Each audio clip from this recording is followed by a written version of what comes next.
Okay. We're gonna talk about how we're breaking down the video and like the important points in it. You know what I mean? Right. Because we're supposed to work on something. Me and him. He's supposed to. But like, I have to like press him on it. He doesn't he's not very proactive for some reason. I'm like I'm ready, bro. I'm ready to do anything. You feel me? Locked in.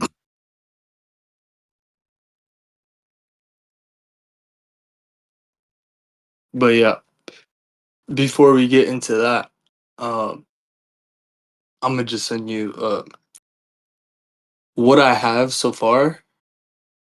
Like, I mean, in my book, like project thing, my introduction so far.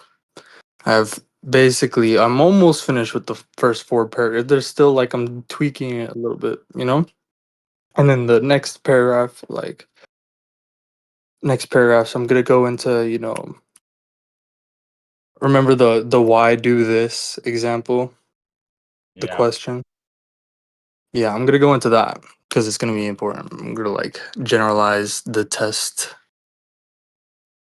or the points that I'm making here in the introduction. You know.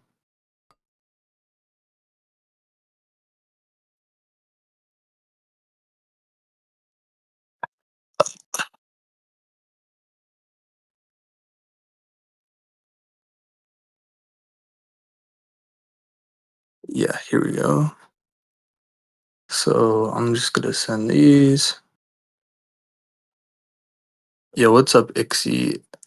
What's going on? What's going on?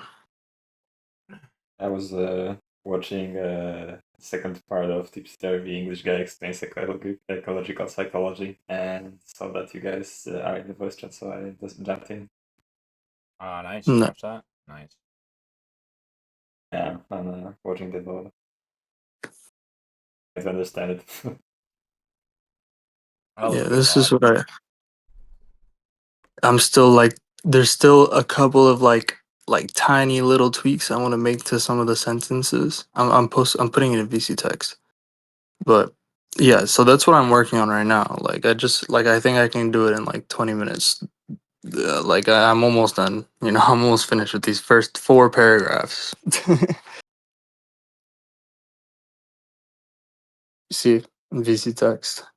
And it's really been like Hmm. a whole year in the making. You saw how um how many different like iterations of like the beginning I went over and I tried, You know what I'm saying? Right. But I think I finally like got I finally know where I'm going, with this.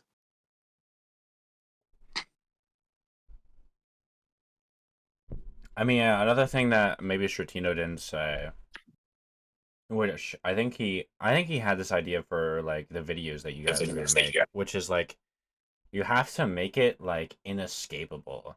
Like you have to like just Yeah. put it right in front of them. And I think Mhm. that giving people like such a simple test that's like very Yeah. personalized and also generalized is really good for that. No, yeah, I think I understand where I'm supposed to take this, but I don't know. Before we get into that, like I want you to read that, but I also wanted to tell Ixie something. Uh, That was it. I wanted Ixie to look into um Patty and Norton's work. There's a folder on Norton here, so I'm gonna send this to you, Ixie. Yeah, thanks a lot. See, because I think you were saying some pretty like hopeless. I don't know what other word to use. Hopeless things about computation. Uh, yeah. So definitely look into Patty's work there, and like Norton. There's a folder on Norton too with some Norton's papers. Basically, the problem I saw is that oh, are you hearing me? Hello? Yeah, yeah, I hear you. Yeah, so basically, um computation is like it requires a completely like rate independent description. Like it needs a formal description. You know what I mean? To for computation to work, but like that means it's like it's rate independent, meaning it's independent of the rate at which the symbol sequences, right? The symbol strings are written and read, right? So Yeah, that's why it's like all of no, the no, AI systems that currently no, but exist that's don't like work. that's But the entire like value of computation. That's the entire point. You know what I mean? Like we literally mm, spend billions of dollars and like it took us centuries to like create machines that can, uh basically they compute as uh, fast as possible. no, no, basically just to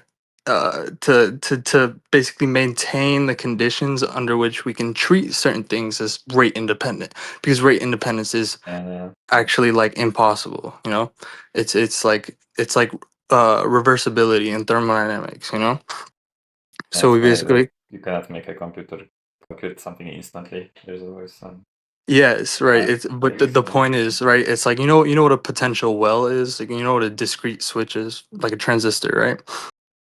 Yeah, more or less. Yeah, so basically computational engineering, like you're in the programming space, so maybe Yeah, you're so it's like I think you need to take a step back and look at what's required for like actually like computational engineering, right? Because you got to understand costs, like things like this, external costs and all that, energy costs, whatever. That yeah, is like entirely irrelevant to computation. Like it's yeah, you want your computation to be entirely irrelevant. Like we've worked yeah. But centuries to try and make that the yes, case. but like the issue is that you cannot make it entire as long as it's based in physics. Like the computer is a No, physical no, no, no. thing. It That's the has some. thing. It's not. Computation is not. Right? That's the thing. I mean the computer. That's the computation. No, yeah, it's not. It has to be entirely like you need like a formal description that's completely independent of any like material or dynamical So, details. Like right, like you have to you know what I mean? You have to have full like when you write like a program, it decidability. You works. know what I mean? You need to have like Yeah, decidability. You need it to be entirely dependent or determined by the rules, right? The syntactic rules, yeah. the rules fixed in Okay. advance, right? If it's determined by anything else, then the computation simply just like it can't halt, right? You know what I mean? Um, yeah. Computation can't halt if it's determined by anything else but the rules. So the entire physics problem of computation is literally just suppressing dynamics, suppressing material like detail. Like we dig these potential wells such that like we raise these like the energy barriers high enough that whatever like substructure, whatever thing, like whatever we trap in there in that well, it doesn't have enough energy on its own to escape it, right? So we can just like under that threshold, under some threshold, we can ignore its ordinary like fluctuations and dynamics. It's like material details and stuff, right? And we can just give it a purely like formal description, like it's like it's because this discrete switch, right? It's like a Boolean measure, right? It's like Yeah, so um like you can do math instead of actually looking yes. at Right, and it's rate stuff independent, on right? I the can I can write down the math problem. I right. can walk away from it, right, and then I could Yeah, come and back. you can make it super, so you can calculate super slow. If you have a really good computer, you can make It it doesn't basically matter how almost slow instantly. I write it. It doesn't matter Yeah, how you know what I mean. How fast I write it. You know what I yeah. mean? Like technically, if you had a fast enough computer, you could accomplish a computation in any amount of time. Right. Exactly. Almost. Right. Right. This little like NP problem Yeah. stuff. You know. So what's in regards to that? So what's your Yeah. I just like saw you objection? were like oh we should be trying to connect computation to like the cost. Like make it relevant to the like the whole point was the opposite of It's that. not. I The mean, whole yeah, point of computation is the opposite of that. Like you can't like have computation without basically, that. you. So I'm also sort of like I'm probably going to like misuse every term possible because I am still completing Yeah, and this entire branch I of think I science, but understand where you're getting like the misconceptions. Like what I think like maybe you're familiar with like Landlauder's principle and stuff like that, right? what, sir? Landlauder, am I pronouncing that right? Landlauder's principle. I think I'm They not talk familiar about with it. the physics of computation or whatever, but they're entirely wrong. Like that's entirely No, like they I'm don't not this. understand. I was sadly the parts that I was like I mean, learning wherever about you're this getting most. this stuff from is likely influenced by this whole like landlauder school, but like their whole like but No, like honestly, I was just basically I looked at like a few basic concepts of like service works, and I tried oh to like rethink what can I do with computers to oh make yeah, use I mean you of don't those I mean it's like concepts. what can you do with computers is like I don't what do you mean? Like It's like so basically like all of those things like organisms, neurons are like some the oscillations, stuff like that. Get input from like neurons that detect yeah, like photons. Right? you don't want that stuff. you know I mean, like this is it's like the Listen, reason so the why thing is, a brain can't be a computer, right? Because it's it's so yeah. fucking like you know what I mean. yeah, but like, It has so it's dependent on like dynamics and stuff, right? It's like Computers are not. yeah. So like I'm computers. trying to like take the like the powerful like aspects of a No, computer. no, you don't understand. But A okay, living system would be a yeah. terrible computer, a terrible computer. Okay, why? But you don't like. I don't want a computer. I want a living system. Huh? Like I want to basically write a piece of software that makes a program or the entire computer work like an organism, That where I doesn't could make any like sense. What do you and that's mean like work like an organism? Should also read what Benzwinger says about computers and like computer No, sentience. he doesn't I know know. that's why I don't like I'm not going to like hard code like literally anything. I'm going to try to replicate like the high level like abstract I concepts think that like Bro, like AI is gonna be the closest you're gonna get, if close is even no, like it's a not even metric. not even, bro. there's like No, there's oh no. yeah yeah Listen, bro.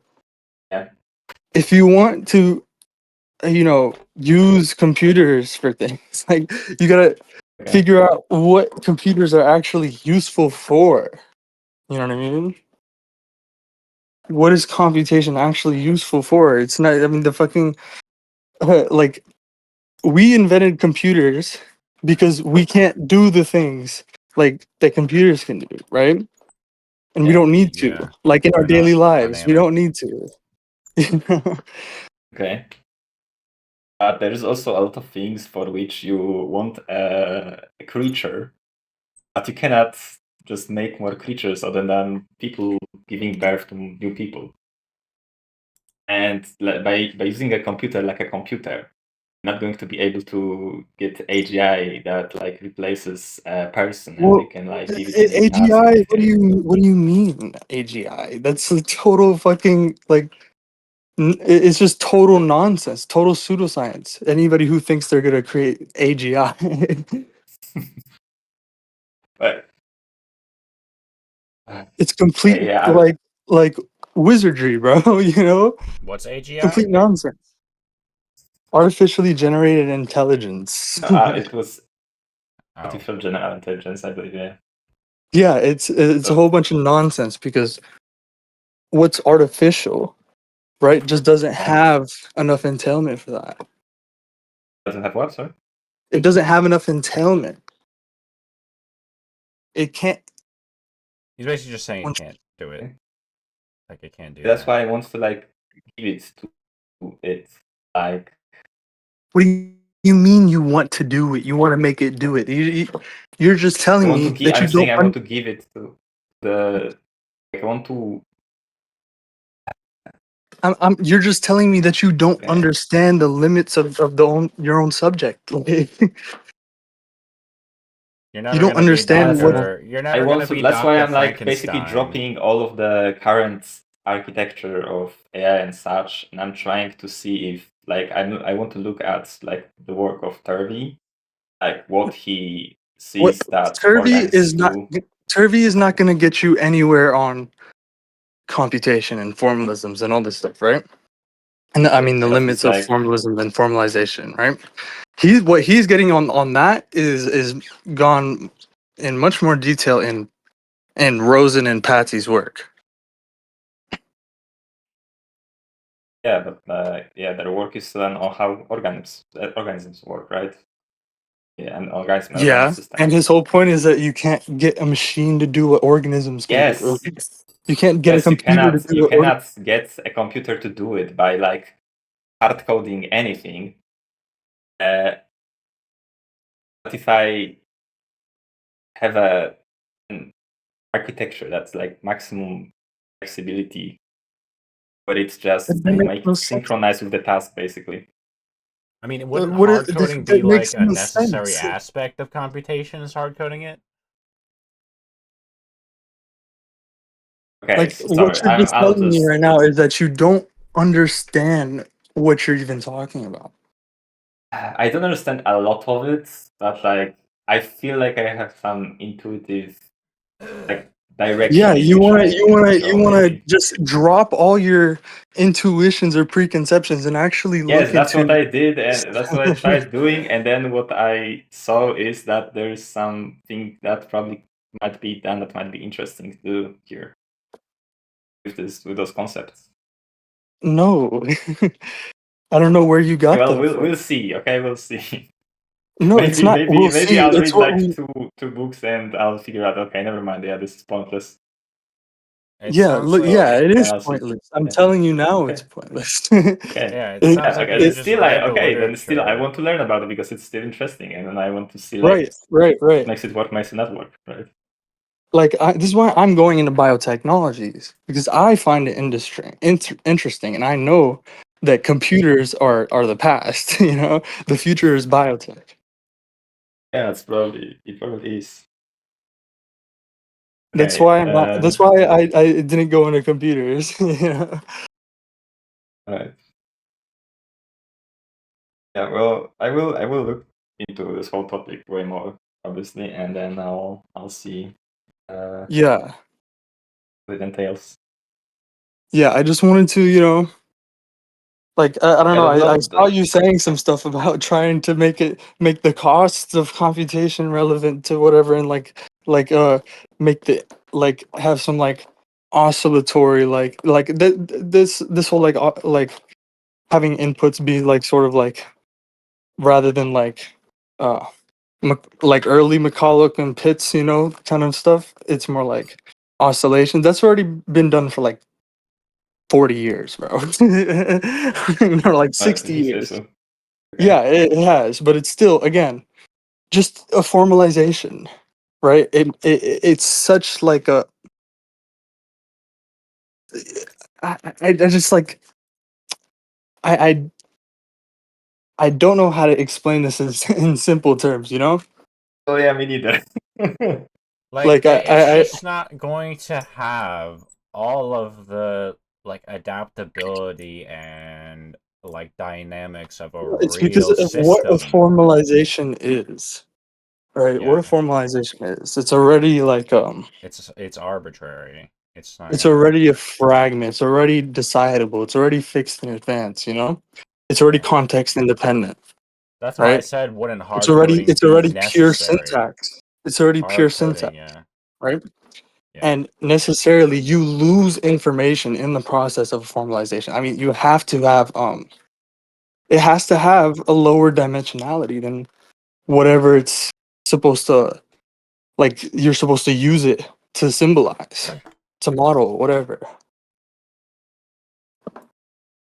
So it's already like a fragmenting. It's already a very small world, you know?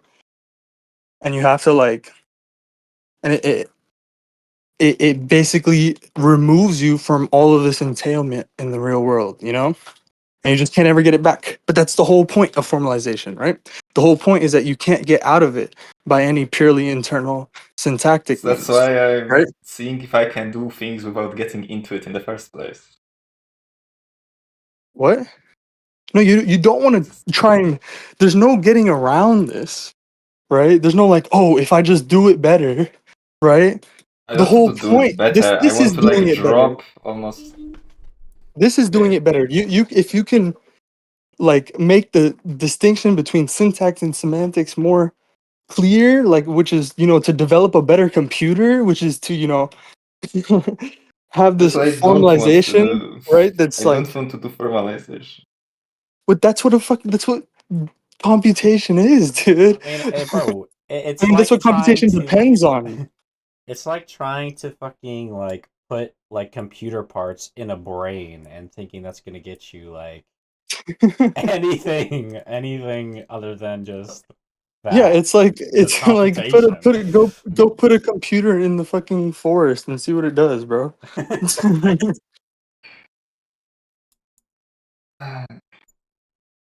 Okay, I'll read more into those things, and if I once I like feel ready to present like what's the general idea and I can like word it in the first place, then I'll present it. Okay, Yeah. if it turns out to be something that's not impossible. Well, Oh yeah, it definitely is. yeah, I mean, it's exactly. literally Yeah, you're literally like, okay, what is computation dependent on? Yeah, let's get rid of that. I don't know what else to tell you, bro. Like that's just a bad computer. I mean, it's just not gonna work, right? right. Okay. Well, I have to walk my dog anyways right now, so see you around. Yeah. See ya, See ya. easy.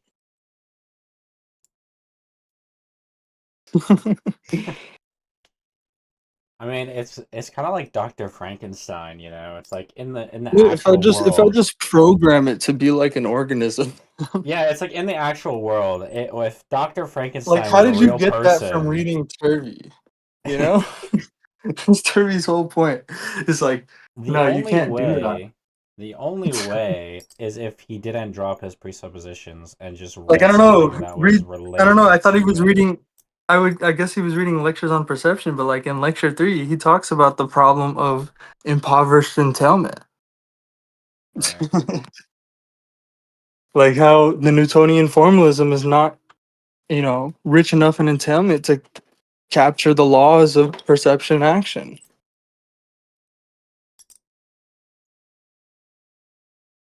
Because I mean, yeah, it literally is like Dr. Frankenstein. It's like you're just like putting together a bunch of like dead matter or whatever the fuck, and you're just like, all right, now it's gonna work. If I just zap it, it'll work. Yeah, it's like Turvey's robot, you know? Mhm. You know what I'm talking about? I don't. What is that in lectures on perception? No, no, no. Here. 1 second. Or I think I might know what you're talking about. I don't quite remember it though.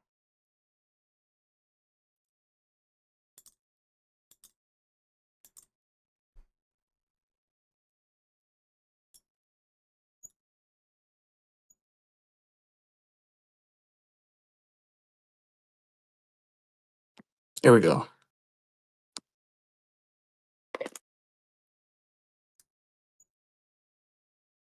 I put it in BC text.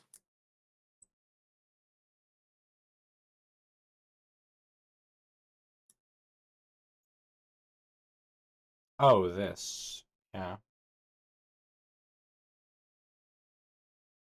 You've been listening to the recording, right? The recording we did? Yeah. He said Yeah, he I was feel listening like to that recording as well. Who? He's Ixie said he was listening to that as well. That No, recording. he was listening to the Tipsy Turvy one. the tipsy turvy Yeah, I thought English it was guy. that lecture that you linked. I thought that was the one we did. Yeah, but I'm talking about the recording of the debate review. Have you watched that? Have you been watching that? No. Or yeah, the review of the thing. The lecture. No, I haven't. Bro, of the debate with Zulu. Oh yes, yes. I had to fucking watch the entire last 2 hours of it so that I could sync the audio. Yeah, it's like I only realized afterwards how how terrible sometimes I sound. I just like I I don't know. I feel like I You know what's realized funny? like if I was walking around my house for like 8 hours straight, bro. So You know what's funny though just is now like before the VC, I just like took a minute and like took a breath in, like, okay, I'm about to talk, I'm about to communicate. I got to do what's required for communicating and stuff, right? And like it's I feel funny. like I'm talking more clearly and better, right? And Yeah. it's like in the VC in the recording, I was like I don't know, I didn't like my voice how I was talking, and it's like I was like laughing after every word, after every sentence. Like just like that, bro. I don't know why I do that. I mean, I know in our recording we were laughing a lot because we were having a lot of fun fucking making fun of Zulu. Yeah, but I mean the whole time. Hmm. And like I could have been talking like this, right? Talking better. Like I said afterwards, I've had much better discussions after for hours, and I just sat down a second, and then I started having another discussion, and I was just like talking way more calmly, right, and more concisely and meticulous, right?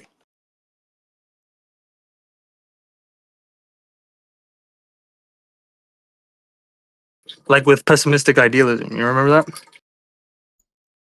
No, I wasn't there for your conversation with pessimistic idealism, unfortunately.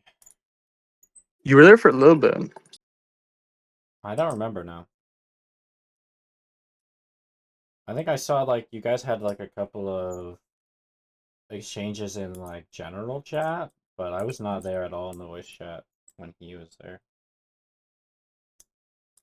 Yeah, but when he came in after we talked for hours and hours, I was like literally about to get off the VC, and then he came in like out of nowhere, and I just like started a whole new discussion. I just was talking with him about all the stuff we've been doing, right? Mm. And just like I realized, like, okay, I gotta figure out what's the difference here. Why am I talking so much like better and like more concisely and more meticulous, right? And like clearly and more clear, right? Mm. I mean, And what did you realize? Yeah, what did you realize about I the realized review? that I wasn't asking myself, right? What is required? What do I need to do to communicate, right? To communicate stuff, to talk, you know, Mm.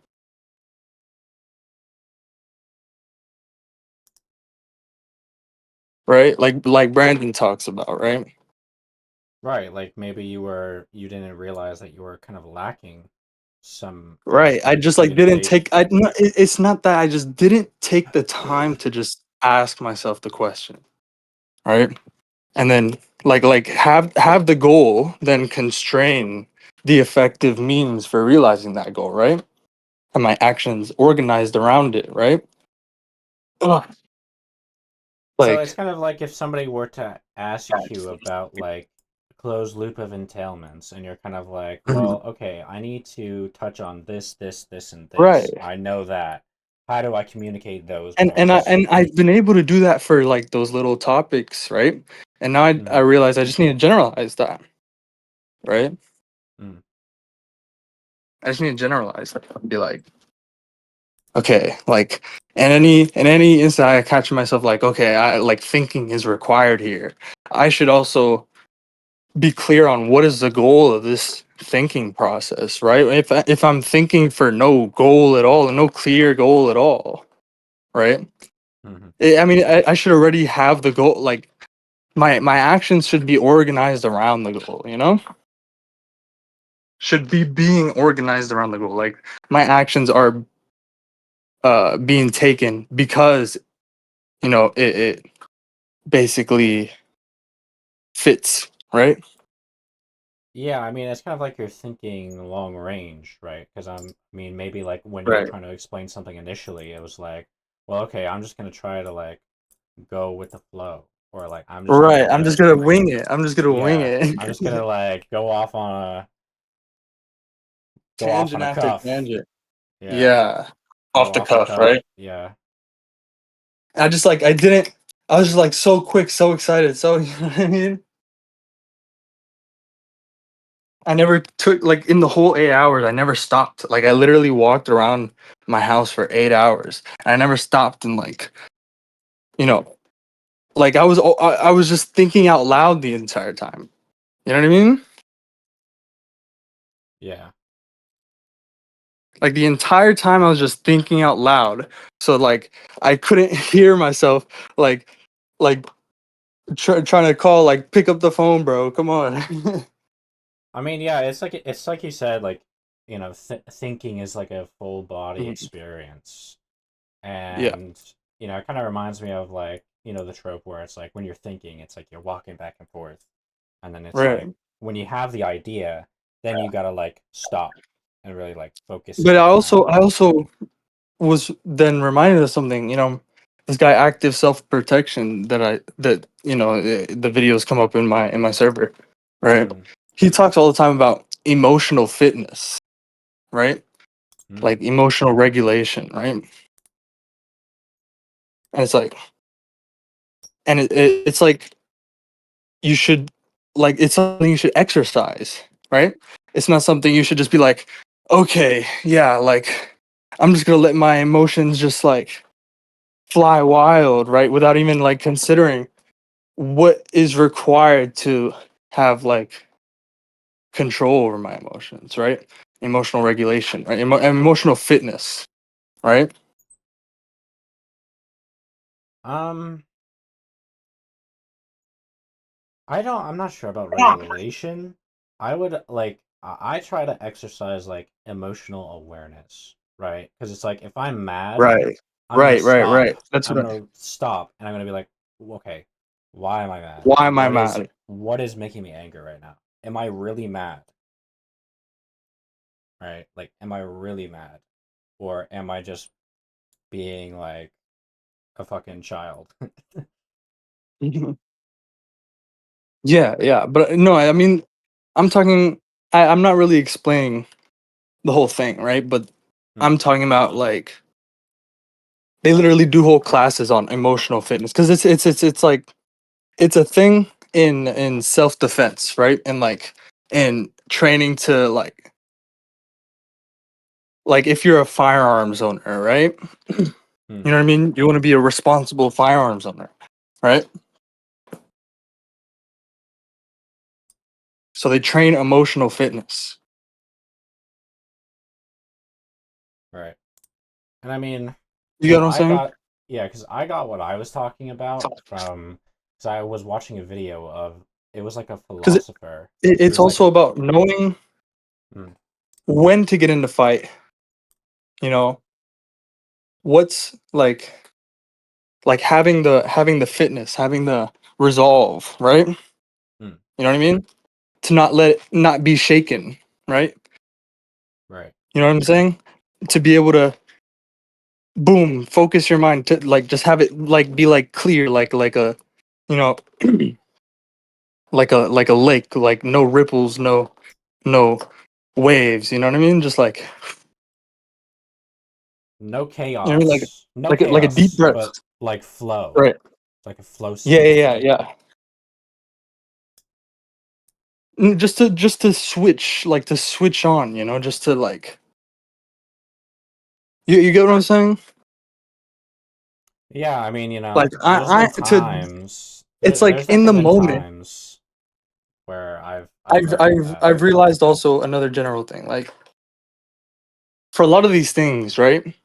It's Mhm. like in the moment, it costs more to work it out, right? In the moment when you need it, Mm. than if you have worked it out beforehand, right? And have it at the ready. You know what I mean? For whatever it is we're talking about, right? Worked it out beforehand. You mean like this isn't your first rodeo kind of thing? Like you went through a deliberate like process of thought about it. You know what I mean? Oh, Beforehand. yeah. You get what I'm saying? Yeah, I mean, like thinking long range. Like Right. Because you're I mean, not. in the moment, it'll cost more to take yourself out of it, to step back and go through this process of thought, right? Instead of having done it before, right? And having the fruits of that at the ready. Like, you know what I It's mean? kind of like it's kind of like what you said about like um well, like order dissipates potentials like faster and rather than Right, right, disorderly, right, right? It's right. like you're thinking it all out in the moment and it's like disorderly because it's like you're just kind of Mhm. like spewing it all out, you're like whatever, like oh. But like if you just take a second to order yourself, you're Right. able to figure it out. Just take a second. Like, Yeah. all it takes is a second, really. It's like stepping outside the formalism, you know what I mean? Yeah, and I mean like because I've been told like, oh well, you say a lot of filler words a lot, and you speak really quickly, and it's like maybe you need to like take a step back and like just sit in silence, for So like a now I moment. feel like I'm more aware, Right. especially after that recording, after listening to that, right? And I've been having that feeling for like a couple of the recordings, you know what I mean, that I've seen, right? Right. So I feel like I'm more aware that like I catch myself, right? And I'm like, okay, deep breath, order yourself.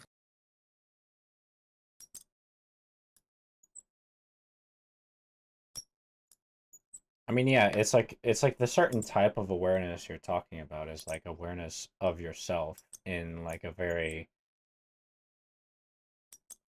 like high octane environment,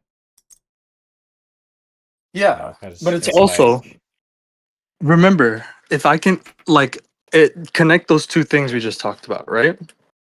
So mm, in the moment, if like now that I've thought about it, now in the moment, I'm much more able to just be like, okay, I need to, step back a little bit, right? I need to order myself because I know I need to order myself here, right? mm, Without having to in the moment do that whole process of thought, right? right. You get what I'm saying?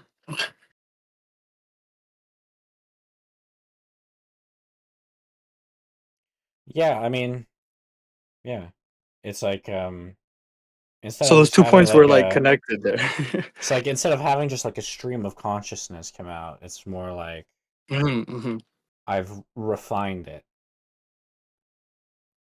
I've Right. refined that stream of consciousness into like a more like an More actual more like more like widen it, epistemological but process. widening it is not like taking on more burden, it's like the unit perspective, and objectivist epistemology. It's like economical, right? I'm integrating. Mhm. I take a wider perspective, right, and then I can just hold it as a unit, and then it's less of a burden on my crow, you know. Mhm.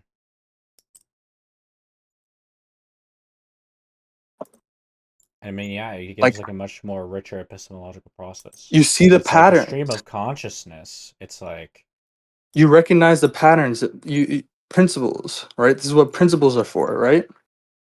It's how this is yeah, how you step back, but you have to form principles by a process of generalization, right? yeah, you know what to You can't do it in the emphasize. moment. You You know can't what do to it in the moment. You need the emphasize. principle.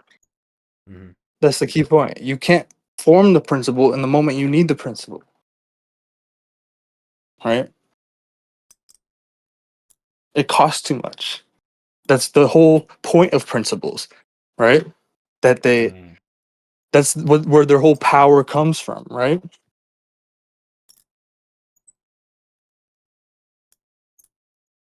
You get what I'm saying?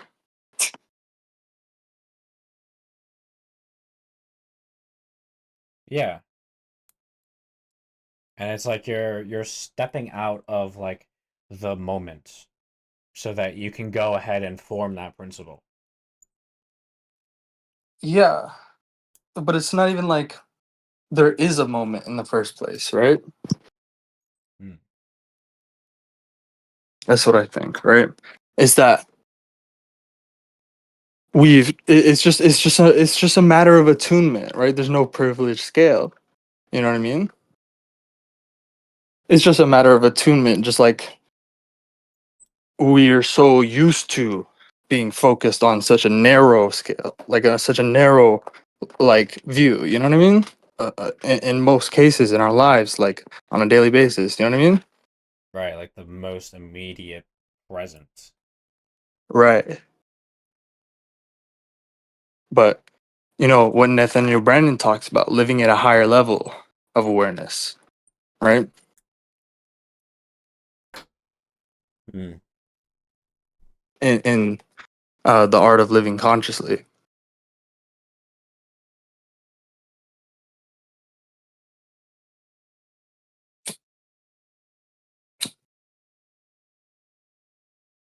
I mean, yeah, I mean, there's so many things that we've talked about before that I could like integrate with this, like that video that you showed me of like the guy and he's like, "Oh, you got to get up on like a high spot," you know?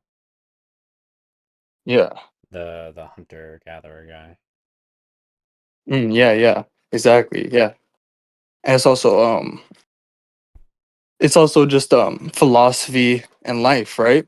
Oh, Like I'm figuring this stuff out through philosophizing, right? Through right. my intellectual endeavors, through like some of my most intellectual endeavors, right? And then it's just directly spiraling back to just like these principles for my life, my understanding my life, appreciating like the meaning of my life, right? And living accordingly, right? Yeah, I think I get what you mean now about there not really being like a moment, right? It's, Right. you already have the principle. You just needed a moment to spiral back. In a sense. Oh man, yeah. Stratino, you'll love to hear this discussion we've been having in the recording once you watch the recording of what we what we were just talking about. I told Sakura to record it for you, Yeah. right? Because like I was like, For me. fucking Stratino, we were supposed to work on something, but I'm gonna fucking talk about it anyways. We're gonna talk about what we should do with the with the recording of the video we did, and Mm. like I was gonna talk about the important points in there. Yeah, I've been sick. Ah, rough. Well, I mean, I don't know, man. I think that just means you have more time, bro. That's why I joined. I was like, man, I think I'm sick. Now I just have to do something. Because I'm only gonna Right, feel more sick if I don't. right. Yeah, exactly. So come on, bro. Let's use this time like that you're sick to like Mm, figure it out, mm. to figure something out. I'm thinking like really, what's the intent with the rationalism video? Like, what are we trying to do with it? Are we doing the same thing that we were going to do, where it's how to spot a rationalist, or is it anything bigger than that? Well, I was thinking, it's like the only resource that most people have is just the like the one lecture, the one or two lectures that Peikoff has given on it. You know what I mean? Mhm. So, and I think we've come to a much like uh like a much better, like more informed understanding of what rationalism is, right? And like Mhm. a lot of the stuff surrounding it, right? Mhm. I So have certainly. I think the I think problem it with would be I truism think is it would like just be very, very important to get it out there, right? yeah, Mhm. I think a very important invention in that aspect was like the problem of truism. Like that was like Oh yeah. that's like all yours, pretty much. Yeah, I mean, just trying to figure that out like on my own end, you know? Like I realized like already from the beginning I was like, okay, you know, the words in this book are not what the words are meaning, you know? Right? And like how I treat reading, right? I already have a goal in mind, what I want to learn, and I just like I just pick every single resource I can get on it, right? And just go crazy. You know what I mean? Look at all of it, and make all the connections like extra literally, right? Outside of the book, right? You know what I mean? Yeah. Myself. Are we gonna do like what is essentially an anatomy of a rationalist? Oh my God, such a Essentially. good title. The Anatomy of No, a Um, I don't like the title. Bro, the Rationalist. fucking remember the title, bro? The Anatomy of the Celebrarian, bro. I thought that Which was one of was the dumbest things when I first saw it. I was like, yeah. I at first I thought I misread it and I didn't understand. I was like, I what didn't the understand, fuck but is a it's like just like oh, celeritarian? a celebrity that's a libertarian? What? I was like a popular liber I never understood it. I thought it was like a I don't think he celebritarian. even used the word once in the whole video. Like, did he? No, he didn't. No, no, he did. No, I 100% remember he did use it. Oh, he did? Yes. I don't even remember it. It's such like a dumb word. Uh, Gotta see this shit. But yeah, I think I think he's a yeah, bit we were limited with talking his about how users. I don't know, Sakura, maybe you're better at recapping. We were talking about how I felt about my performance in the recording, right? Oh yeah, And right. what I learned from it, right? I guess just to catch up Stratino, like basically G was saying how he was watching back the recording when it was premiering, I guess, and he was kind of like not happy with how he was talking because he kind of felt it was like a stream of consciousness kind of thing where it's just like you kind of just like spew your thoughts out, Mhm. and Mhm. he realized that I as soon as remember he I takes a remember moment. specifically that I was just thinking out loud the whole time. I didn't like I Yeah. didn't even take one moment to be like, okay, why am I thinking this, right? Why do I need to think right now about this? You know what I mean? Mhm. And but more like oh man, I wish you were just here for for my whole explanation. Like I just realized like I just that whole conversation, like I've just not been happy with some of the videos, some of the recordings. And I've realized like I've differentiated like okay, like there are some times where like right now I'm talking more like cogently, like more meticulously, more, you know what I mean? Mhm. I'm talking more clearly, right? And it's Mhm. because in those times I've already talked for like hours, right? And then it's just like, okay, I've taken a step back. I'm like, okay, the discussion's over. I'm sitting down. I'm taking a breath, right? I'm thinking about what we just talked about, right? Mhm. And then something comes up again to just like start a whole new discussion, right? Uh-huh. Ugh. Okay, let me sit down. I'm catching myself, right? Like, because I'm walking around the house already. I need to sit down, catch myself. I need to breathe, right? Yeah, And this is what I was maybe realizing, right? hmm. It's Mhm. because I gave myself a second, and it's just like I basically what I realized that what's the difference here, right? It's like I can remember these conversations that were just so lucid. You know what I mean? You get what I'm saying? Like just Yeah. so much more lucid. And Yeah, no. Like I see I don't have this issue nearly as bad as you do because you Yeah. probably have some sort of ADHD problem. Oh yeah. Um, That's definitely like why it's a problem for me. I need to resolve, but Me, um I'm able to just chill with the flow of yeah, the I need to take a the flow. second, you know? And I realize like I think what I can do is like when Nathaniel Brandon says I need to ask myself like take a second and just like ask myself what is required to communicate here? What's required to, make express, and exchange like ideas and stuff, like what's required from what I want to do here, right? And it's like I have to already because it's like in the moment it costs much more than it would if I have it at the ready beforehand, right? And I think that's just a Mhm, general like characteristic of principles, right? That any principle is only useful really like because it costs more to sort of do the process of forming it in the moment, right? Than do it beforehand, right? Like this, because principles are formed through a process of like generalization, right? So instead of mhm, like, so doing it beforehand and having that principle at the ready, right?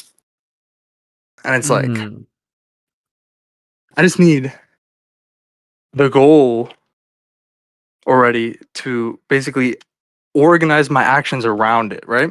My actions already need to be like the actions I'm taking need to be just organized around the goal. The goal needs to be constraining the effective means for, like achieving it. You know what I mean? mhm. I think it requires a lot of like discussing around it. Like for example, anytime that I Yeah, am usually like I'm giving a very like I'm giving a summary. Like I want you to watch the recording of what me and Sakura talked about because I really went into like several very like good like integrations, connections on that point, like mhm, I went really in depth there, and I kind of don't I kind of don't want to like recap it, like recap it all. mhm. But I just want you to get the point, right? Yeah, no, for me, the integration phase is a bit different from what happens like right afterward. Like I have to take a moment to integrate it and I get like super hyped about it, but I always remind myself to like give Right, myself a minute before right. I I was just like start, so too hyped. I was tangent. so hyped. I was so excited. I was so like ready to just like boom, boom, boom. Just go. Mhm. Yeah, it's kind of a boom bust feeling. Like you get Right. really you get it's oh, you know what it's like? It's like fucking Mario Kart where there's the counter down and usually when the 2 starts fading, you're able to rev up your engine and go and boost faster. But if you go earlier than that, then you fuck up the engine and you bust yourself. And I swear like anytime that you like hit that integration, then you're like pressing the go button before the 2 fades Yeah, it's like and you're getting Right, then ahead of right. you yourself. fuck You You're yourself just ahead need of up. to yourself. you just need to take your hand off the button for a second. You know, Yes. Yeah, you It's get like, ahead don't of be so yourself. trigger happy. Yeah.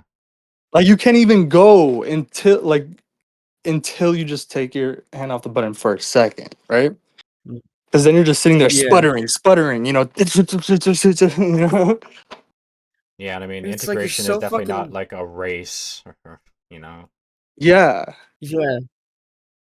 It really is like a slow and steady wins the race kind of thing. Yeah. right. Like you have to take it You at probably a saw reasonable it in my discussion with like Casimir and Eduardo too, Yeah. Like No, it's like, and I was saying like after a while, I noticed like after a while, it's like all it's all like the evidentiary reasoning point. It's all like kind of like vague at first, or kind of like all disconnected at first. But then after a while, like after a few hours, I converge on a few like solid points, and I'm just like really much more lucid after that, right? mhm. Like I notice I think the reason that I started to take a pause before I'd set my course on like a integration when arguing with someone is that I realized that I would go back through the discussion again and I'd sound fucking crazy and like I'm like manic because Right. that I am doing shit that they just don't even see because I have Yeah. not been able to like take a second to put it in You a way you that just made this integration before me. I mean, you just did it before. You did already yeah, no. what I was doing, what I'm doing now. You know. Well, it makes sense because like I did not have to deal with this nearly as strongly. Like I think that the more the issue is in your face, the Right. more difficult it is to take a couple steps back and see it. It was already kind of far away enough for me in my periphery to kind It's of like to see I it. saw the recordings and like I wasn't happy. I wasn't happy with my performance, right? And I was just like I was much more happy with it. Just remembering back like on those times I was much more loose and I was like, okay, it's not something inherent. It's like I have to like differentiate what I'm doing differently, right? What's going Mhm. on here? Right? And I had to do that, right? And it's like I'd been able to do that, right, for like smaller points. When somebody comes in and like asks me a lot about like impredicativity, this or something about that, just like specific thing, right? I'm able to step back and like really order myself and explain like some key points, you know what I mean? And I Mhm. just needed to generalize that. You get what I'm saying? Yes, I remember when we were doing the stream, the the thing that I was facing with, or that I was able to immediately recognize, is that I have a tendency to use a lot of like analogies and metaphors and things like that. And I remember with the castle in the sky thing, I had to really, really make sure that I wasn't building too much on that metaphor because then Can you I see was how just gonna bad I start. am at metaphors? I don't like metaphors. Uh-huh. I'm not a fan, Like I really. yeah, I enjoy metaphors a I lot don't of the like. time, I mean, but it's because I just don't like thinking with metaphors. You know? yeah, I don't usually think with metaphors. The issue that I see though is that if I'm not too developed in a thought, I'll use a lot of metaphors to supplement what I'm talking about because the only way that I'm able to really think about it is in a more abstract way, and I don't like doing that too often. But when I really have the point down, then I like to start using the metaphors. Like it's like, oh yeah, I can use the Minecraft example because I've already laid out the kind of point that I'm trying to make. So it's not like people have to grasp onto the metaphor exactly to get what I'm talking about. They can easily just stick to the actual thing that I'm talking about. I mean, from your perspective, I mean, you've seen how how bad I am. Like when I try to say a metaphor, you know, like I always stumble over it. Like I just can't put my finger on. I don't know what is that? You know, what's going on there? Um, I think it's the constant need to say something. Like you just like I think that you jump the gun at what needs to be said, and what can like block the flow of the conversation. It's that kind of thing. Like I think that you have so much to say, but I don't think that you take the time while somebody else is speaking to really like sit for a moment Right. and kind of brew on your thoughts. Yeah, I'm trying. Yeah, I'm trying to do that more. Right. And it's Hmm. like I was saying, it's like I was thinking out loud. Right.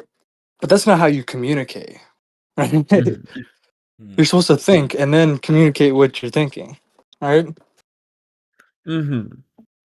It's it's super important to kind of have like your because to be fair, like when trying to communicate, a lot of the time I will think out loud. Like I am almost never quiet in my day-to-day life. Like I quite literally never am like, silent. I'm always like narrating what I'm doing because I have such a outspoken kind of way of doing things. But when it comes to communication, like when I'm trying to communicate with somebody, I always have to put it best because now I'm adding in a whole different context, which is the kind of person that I'm trying to speak to, and now I have to make it to where I'm like, a lot of the time I'm catering to somebody's individual means of communicating, Right, but I'm especially if at I a know. like my problem is at a much like simpler level. Just just that I need to understand that I don't know like how I'm supposed to like express myself like intellectually, right? Mhm. I don't have the right words to put it. You know what I mean? Mm-hmm. Trying to think of how the fuck I do it because I feel like I was just always good at it, but I don't think that's true. I think I used to suck at it really bad. I think what changed it for me was writing. I think that I got so much Yeah. better at disciplining myself when speaking to others Yeah. when I learned how to discipline myself when writing. Yeah. And I feel like I'm starting to like get better at disciplining myself in my writing too. And so Hmm. it's coinciding with that too, you know? Hmm. Yeah, I think I think that really a lot of the kind of thing that you're grappling with, I never dealt with it myself, but I feel like I've dealt with a similar sort of issue where you experience like the benefits of being able to just like think of all this crazy fucking shit, but it's Right. just so disorganized. And then there's like such an extreme cost to that. So you just have to like pick out the pros and cons of each one, and you start to figure out that the structured manner, despite the fact that like you have, Yeah, I and would I would but say this is like, why I brought up principles. I mean, I don't want to the whole discussion we had I was Sakura about principles and like all about, seeing like the pattern, you know what I mean? hmm, And like the cost of like principles and what they're for, all that yeah, stuff. no, it is a cost. Like I think that you can have a lot of fun thinking about like all of this shit. Like it's almost like your mind is just unbounded by the Oh, amount of fucking information that is coming through. okay. Um, hmm, I mean, I kind of want to switch, like, kind of like a switch in the topic, and mhm, but it might be helpful, right? mhm. So, yeah, okay. Remember when we sort of like left off at like a cliffhanger or whatever? You just like left, like we were reading the notes or whatever. I was talking about values and stuff. Uh-huh. And like we went over a really cool line, and then you just left right after that, and you're like, "Oh yeah, I see," I see. But also, there's another cool line in there Mhm. about like the cost, right? Like about cost, like how values make action possible because they cost action, and it's basically Mhm. like you're basically like buying it with like the currency of your life, literally, like your life. Mhm. Like there's more, there's all that stuff about that is in my notes there. Like that's just like, Mhm. I mean, there's like paragraphs about that, like whole paragraphs about that. So I don't know Mhm. if you want to go into that. We can go into that I'm because I kind of think that would be a cool discussion to continue. thinking about it because, like, when I think about life as like a currency, I think of currencies as always like partitionable, but life isn't so partitionable. So I'm thinking about like No, but what I do think exactly. it is. I do think it is partitionable, right? I Mm-hmm. do think it is partitionable, but it's like it has its own, because it's not uniform, right? Mm-hmm. It's not uniform. It has all these asymmetries, all these, non-uniformities, right? So it's Mm-hmm. more like, how like a fractal, right? Like fractal is uh, like you when you're using like fractal analysis, you don't have some fixed integer like dimensionality. You have a non-integer, right? Fractal dimensionality where basically this is how, it's not, we're not using extrinsic metrics where we would have some remainder, right? This is how we get to like natural units and stuff, right? And so there's no remainder when we're doing fractal analysis, right? So we're Mhm. actually capturing, like, there's no unentailed terms, right? Mhm. You get what I'm I saying? see. Yes. It's I think So there, when it and comes it's all about distributions and proportions, right? So there's all about it splits, right? Like it gets partitioned and all that, right? But it's not partitioned by some extrinsic standard, some extrinsic metric, right? Which would destroy some of the information, right? Mhm. I see. Yeah. I think uh when talking about like values, um In that what was I gonna sense, it's say? more like, like the river figure in Turvey's book, Yes. right? Like, or the waterfall. I mean, the waterfall, Mhm. right? It's like, and it's also like, I'm gonna connect these two things, right? Like that, Mhm. and it's also like how we use the structure of the ambient array itself, right, to Mhm. focus, right? And that's also done with like these sort of nested partitionings, like nested solid angles, right? The whole ambient Mhm. array is full 360 degrees, right? And these angles are the angular measures are impredicative, right? Mhm. They're of the 360, the whole, Oh, partition. You know what I mean? yes. The 360 made it sink in for me Right. I that mean, this is talked it's about in Perception as Information Detection in that book that I link a lot. Mhm. This Mhm. is talked about all in there. I think I think what helps to understand it as kind of like having a I, cost. I, I was going to the point here, right? The Mhm. point is like the whole life integrated whole, and that's where from there we narrow, right, our view from there, right? We narrow in on like narrower goals, right? You get what I'm saying? Mhm. And then that constrains like the effective means for realizing those goals, right? Mhm. So it's a narrowing from the whole, right? From the context, right? From the whole context. That's how we get these partitions. You get what I'm saying? Yes. Um, I'm But it's thinking like it's by taking that. means of the whole, right? By means of Mhm. the whole, right? Mm, It's literally through yes. the whole. You get what I'm saying? Not from the Oh, yes. outside, right? Mhm.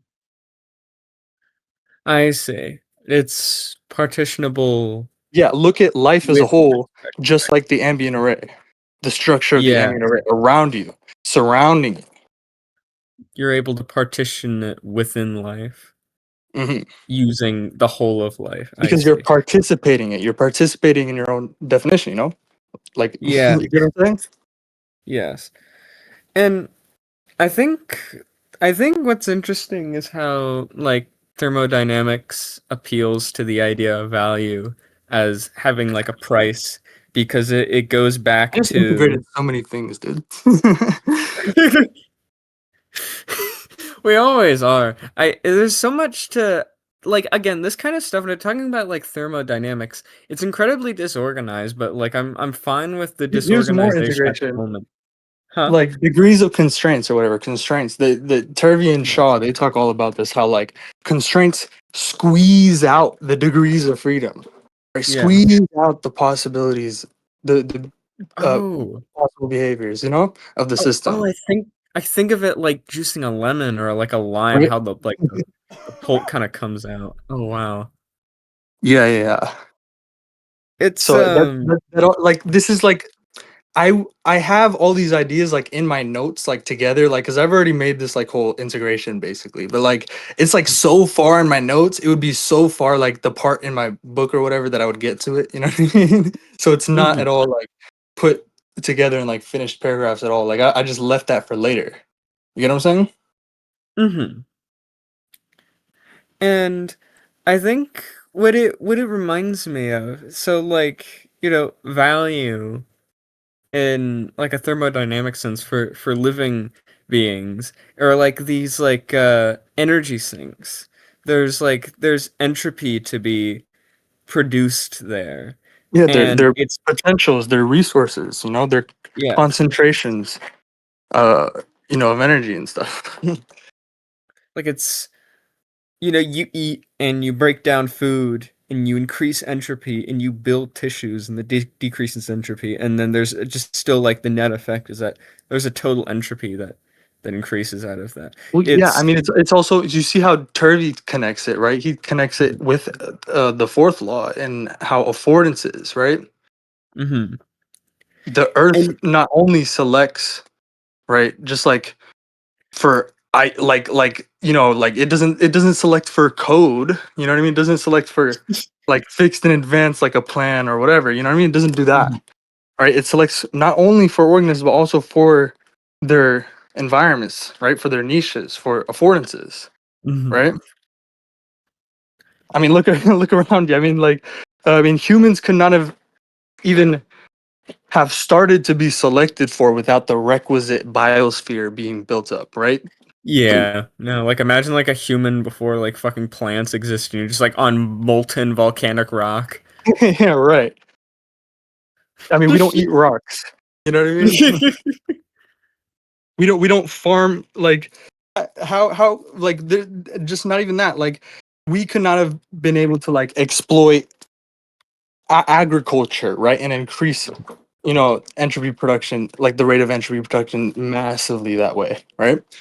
Yeah, There would be no, no we point would. in having humans before agriculture was available, right? Hmm. And that was kind of like the mark of our existence, really, as humans, was the agricultural part. That the whole agricultural revolution was kind of like the start of civilization. Oh my God, you know what that reminds me of? Holy shit. Oh my God, I just remembered Hmm. when Zulu said that civilization started during ancient Greece. Oh my God, I forgot about that shit. I was like, you're so dumb. But um Philosophy anyways, might have started in ancient Greece. I mean, yeah, philosophy started in ancient Greece, but like obviously we had civilizations since we started doing agriculture. That was what made us human. Right. Um Philosophy couldn't have started without that, without yeah, there no, being and there couldn't have just been one civilization. You needed all these civilizations, like you needed trade, right? mhm. You needed all this stuff like knowledge, like traversing vast distances and stuff, like you have this culture who like they learned stuff for hundreds of years, this other culture who learned stuff for hundreds of years or thousands of years or whatever, right? And then just boom, all that knowledge then comes together, you know what I mean?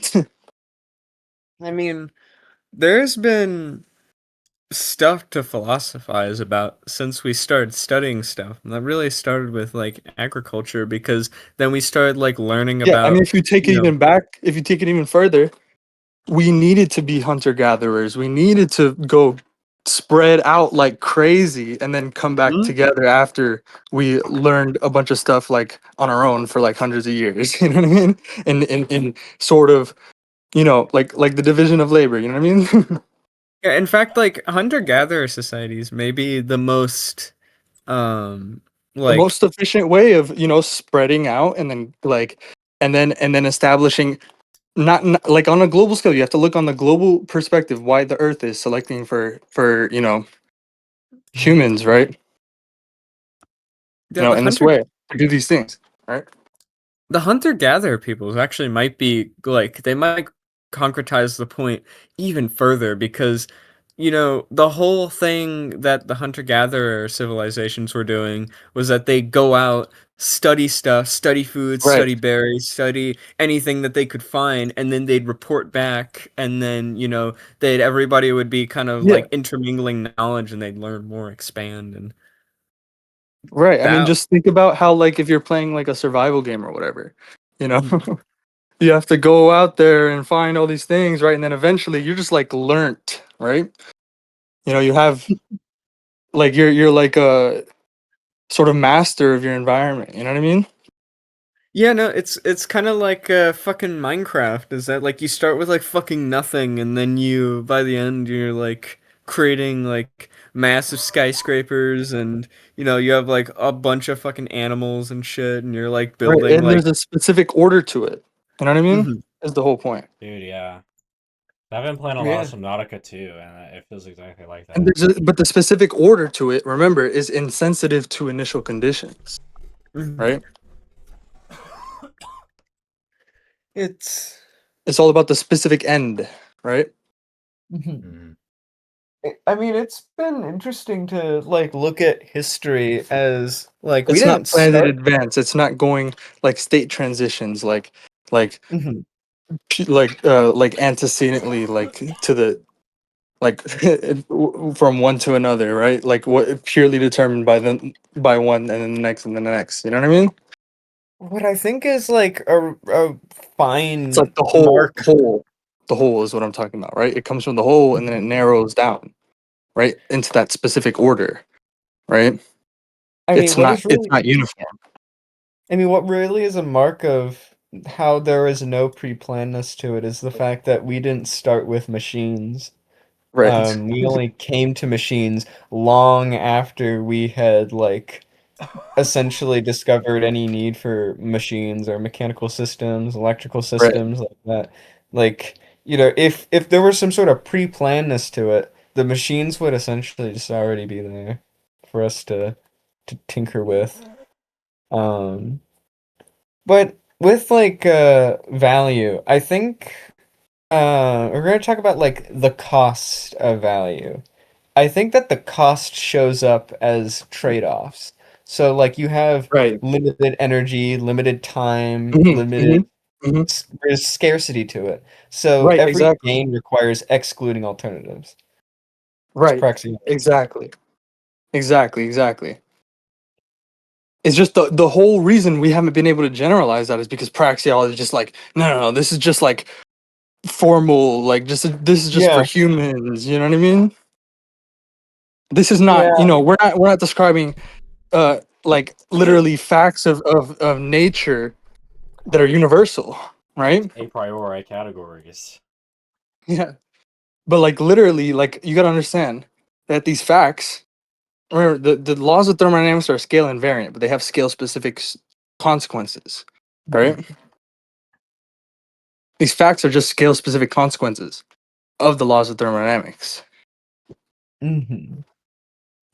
And I mean, yeah, like I think that thermodynamics is kind of like the generalization that we've been looking Right. for about this Oh kind of stuff. Praxeology is very constrained to what humans are doing with respect to scarcity and all of the thermodynamic principles that it kind of relies on.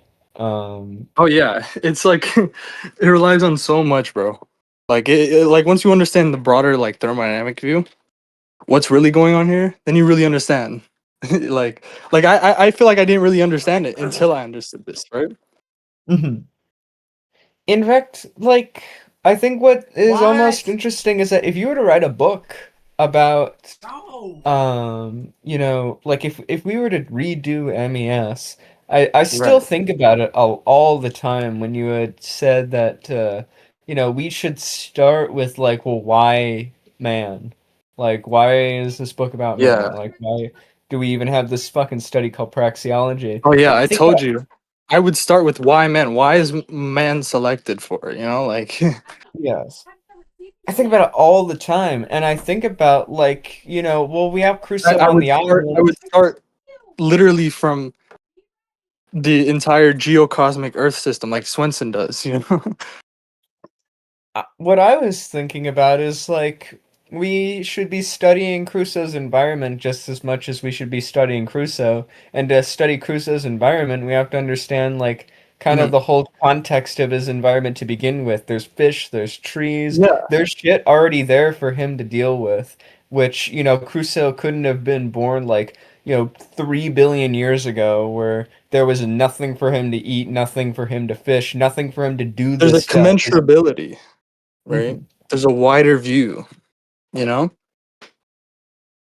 It's not, it cannot be isolated. There's no, Mhm. remember, if you try and isolate it, then you will just destroy it, right? Like it's, you're gonna have some remainder, right? Mhm. You get what I'm saying? Because it's involved in the world.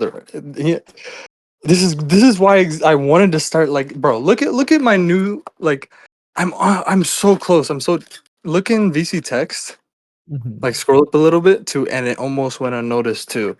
You see, like I changed a lot. I changed a lot from when you last probably saw it. And Oh it's yeah. almost finished. I just need a few more little tweaks. But you see the points about without remainder and stuff? Mhm. Let me see. Oh man, I made some really good points there. I don't know.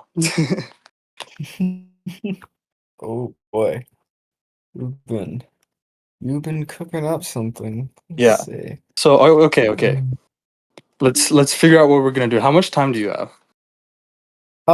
I have about as much time as you can think of since I'm sick. Okay. So let's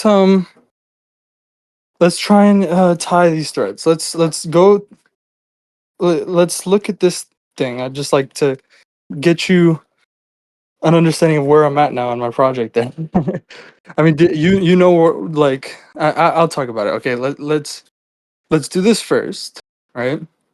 And then let's go to the rationalism topic, right? Mhm. Let's see.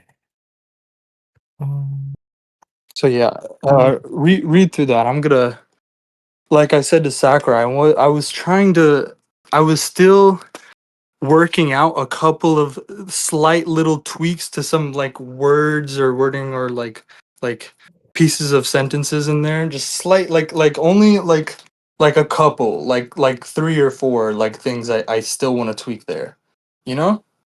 But mhm. it's basically finished. Like the tweak would just be a tweak in like diction, you know what I mean? Mhm. And that's what I've been doing. I've been using more like Renaissance, like an early modern turns of phrase, because I think they have a lot better like turns of phrase, you know? Or you know what I'm saying? Yes. Yes, I know exactly what you're talking about. 'Cause I do the same thing. Let's see. But covered over by it's just screen. If you want to read it out loud, you can. You keep moving. You answer, you nod, you turn back to the page or the Start from the screen. beginning. I want you to take a deep breath. Be like, okay, I'm reading this blind. I want you to tell me how you feel. You just open the book and this is the first line, right? Let's see. Just like, okay, First, I'm gonna read this blind. uh, oh my God. At first, I would be confused because I'd be like, "Oh, this starts with a conjunction," Yeah. and it almost went unnoticed too. The day continues around it, already in motion. A thought you do not quite finish, a question that begins before you've given it room, a fact that asks for one more look just before it slips your grasp. It is gone nearly as soon as it appears, or not gone exactly, but covered Maybe over maybe by the if you next. read it out loud, you won't be able to think too much about. Maybe read it more mumbling and like think. Mhm. I want you to tell me what you think as you read it. You know, like if something catches your attention, like, oh, what is this saying? You know, I wonder what you're saying here, and I won't answer you. I want you to think about it. You know, this is what I want Mhm. the reader to be doing. You know. It's gone nearly as soon as it appears, or not gone exactly, but covered over by the next sentence, the next gesture, the next little demand of the day. You keep moving, you answer, you nod, you turn back to the page or the screen or the voice in front of you. The day has not stopped for it. No one has stopped, and no one else has asked you to. Still, something remains in the unfinished part of it, not the thought or the question of the thought or the fact exactly, but more specifically the unfinished edge of those things. See, I'd already be interested in what that means. Not enough to interrupt the day, only enough to leave the sense that something was left behind as though it had some claim on you yet. Be it I mean, so. do you feel like this is too elusive? You know, like how are you feeling so far reading it? Like, okay, man, okay. I don't know if you're feeling that. What do you feel I like? I can get the sense of somebody who would be like, wow, this is like super almost like a feeling of like you're in the womb, like Right.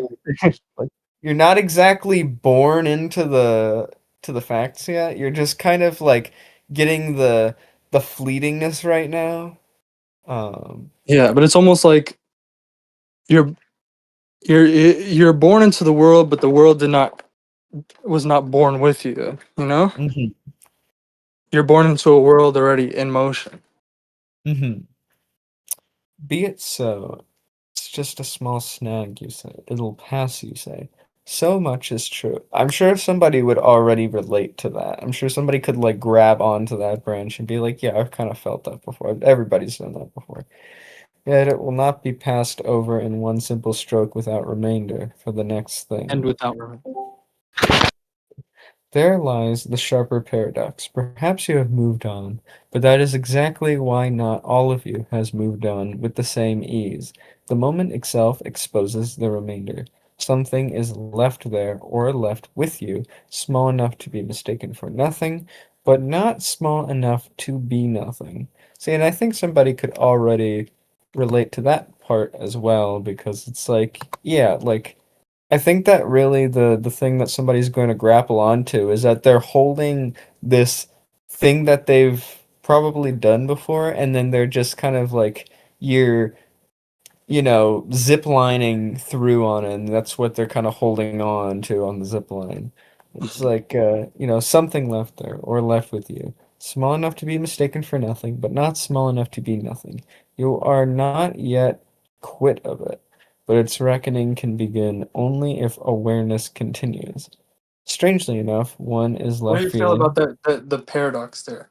I was like, what do you feel like like coming into that sentence? I was like, there lies the sharper paradox. You know, Mm-hmm.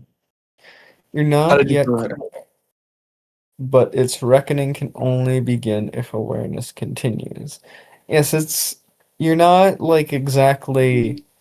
No, I not there. almost. I mean, like where I said, yet it will not be passed over in one simple stroke and without remainder for the next thing. Like, how Hmm. did you feel like reading that? Like, okay, what's that saying? And then it just like how the next paragraph like pulls you in. Like, I don't know. I felt like when writing that, that was really strong there. Yet it will not be passed over in one simple stroke and without remainder for the next thing.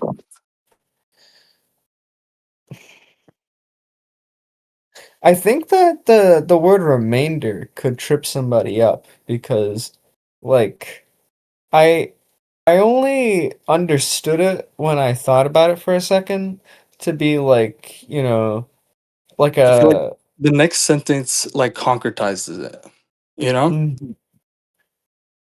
Yes, perhaps you've moved on, but that is exactly why not all of you has moved on with the same ease. It's like there's like a remainder in that way that like it's kind of like with the paint strokes. It isn't so easily, you know, stroke. There's still like a little bit of paint There's left a over. non-uniformity. You see the Yes. point? You see the point? There's about the non-uniformity of it. Mm-hmm. Has moved Not on. not all of you has moved on with the same ease. I'm not saying you've been like disconnected and some part of you is like you know what I mean? I'm Mm-hmm. saying sure you've moved on, but that is exactly why not all of you has moved on with the same ease. Mm-hmm. I think a lot of people would. Because yeah, that is kind of what separates it from like the fucking delusion kind of alienation Mhm. idea of like, oh, you're getting alienated from the world, bro. Like No. you're becoming You ever see so my point? My point is like pretty much exactly the opposite. yes. It's which is interesting because Right? that is the point that most people would be making in this instance. They would be saying something completely opposite, where it's like the world, you're getting alienated Yeah. from the world, but I see There here lies it's the like, sharper paradox. like you're moving on in the world, but the world has not quite left you for a I feel moment. like calling it a paradox, like Mhm. really, it's like it gives it a little bit like of a sort of strangeness to it, you know, sort of Mhm. like curiosity. Mhm. But it is a paradox, sort of, if you think about it. Like perhaps you have moved on, but that is exactly why not all of you has moved on with the same ease. You know, like Mhm. it's a seeming like sort of paradox. You know, like from one view. Yeah, it's a paradox because it feels like a contradiction, but when you Right. look deeper, you actually understand that it's not. And to a lot of people, maybe that's not why they looked too much further into it, because they immediately Yeah, saw yeah. on the And surface this that is it gonna did. go. This is gonna go. This is gonna go great. They didn't look too much further in it. Whatever. They didn't look too much further into it. Look into it, right? And Mhm. basically, the next paragraph is like the first paragraph is like, okay, it's I'm trying to establish this like feeling. I'm giving you this feeling, you know, of like something that I could like that requires evidence, something that's in my reach, right? But it has requirements. You know what I mean? Mhm. Which is basically, and those requirements are equivalent with that reach. You know, they are that reach basically. Mhm. But like that's a deeper point that comes later. I just wanted to like say it's all like I really I'm giving you that sort of like feeling like, and it almost went unnoticed too, but it's not unnoticed. Like we're addressing it, you know. But yeah, so the second paragraph is like, now we're gonna investigate that feeling. You know, we're gonna inspect it, right? We're gonna look into it, right? Strangely enough, one is left feeling, even now, as though something has been withheld, as if there were some answer I had kept back for the sake of withholding it, some secret in my keeping, some name that would settle the matter if only it were given at once. But then again, Yeah. Hello. lace Hello. lace such a thing ever in my Yeah, path. I think you cut Hello? out when you were like, but then again, and then you cut out. Oh, but then again, lay such a thing ever Yeah, you in can my just you can mumble it so you can tell me what you're thinking. Well, Because I had stopped because I immediately would have been like, well, that already addresses one group of people. oh, I thought Um, you cut out. Sorry. oh, yeah, no, I was thinking about it because I was like, oh, yeah, no, this already, like, you know, poses a question that at least some of the readers would be having. And then, Yeah, but uh, see how I turn it back. Like I see how I turn it back on the reader. I do it so like masterfully, bro. It's crazy. Like I'm still working on the end of this second paragraph, so like you know, the I'm not so sure about like the end of this second paragraph. Like I'm trying to sort of like tighten it and make it better, but like everything after once that much has come into view, the question has already changed. After that mhm, sentence is like sort of I want like it's kind of old and I want to tighten it right the very mhm. end. But yeah, read the second paragraph. Sorry. Let's see. What had I in my keeping?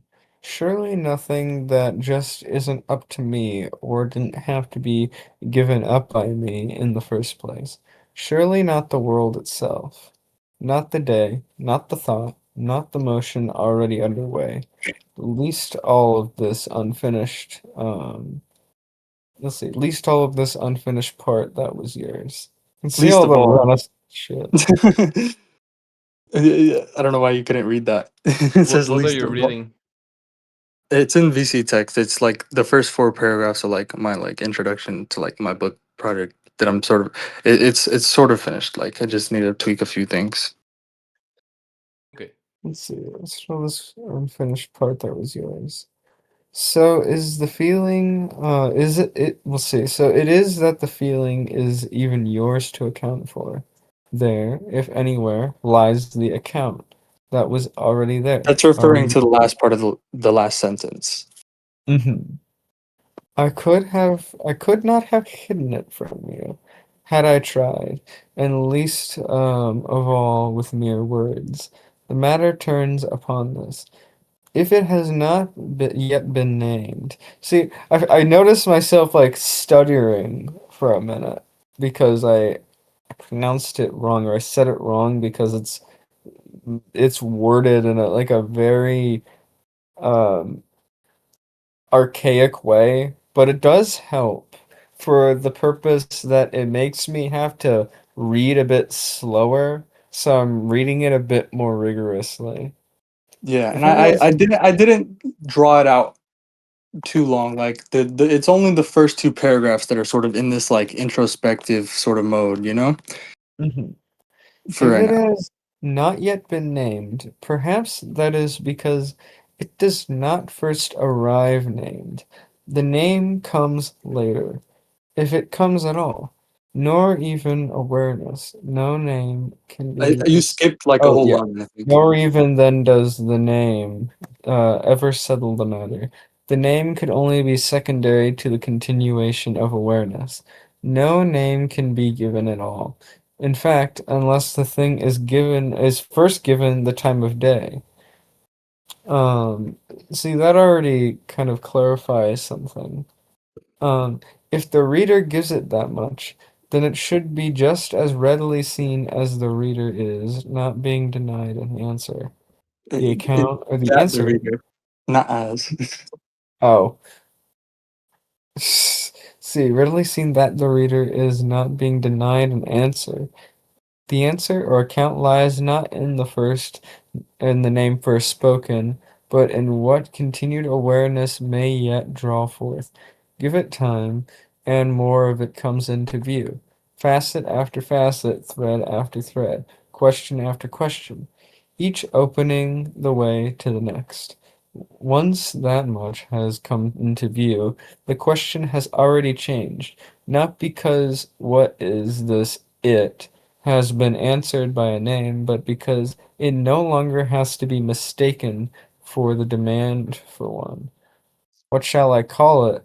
It is, let's see, it is, comma, what else becomes possible? If only I'd give it one more look. What further questions might have been opened once it was given room to ask them? Yeah, so everything uh after once that much has come into view, the question has already changed. I'm gonna make it much more like tighter, like concise. Yes. And I can see that it's a lot less tight. yeah. It's a bit older, so I'm gonna like try and end it like it should end really much closer to the question has already changed. You know? Is this a fiction or what is this? No, no. Continue. Mhm. Okay. Let's see. I It should changes. probably. This is where the tonal shift comes in. This is where I entirely switched the tone. It's not like we're exiting like the like introspective like sort of mode and like feeling like sort of like it's gonna be explained in this third paragraph. Mhm. I want you to tell me if you think I did it right. Like Mhm. hold on to the feeling that you're getting from the first paragraph and the second paragraph, right? Mhm. What was the second paragraph saying to you, you think, after the first paragraph? Um, I think. Let's see.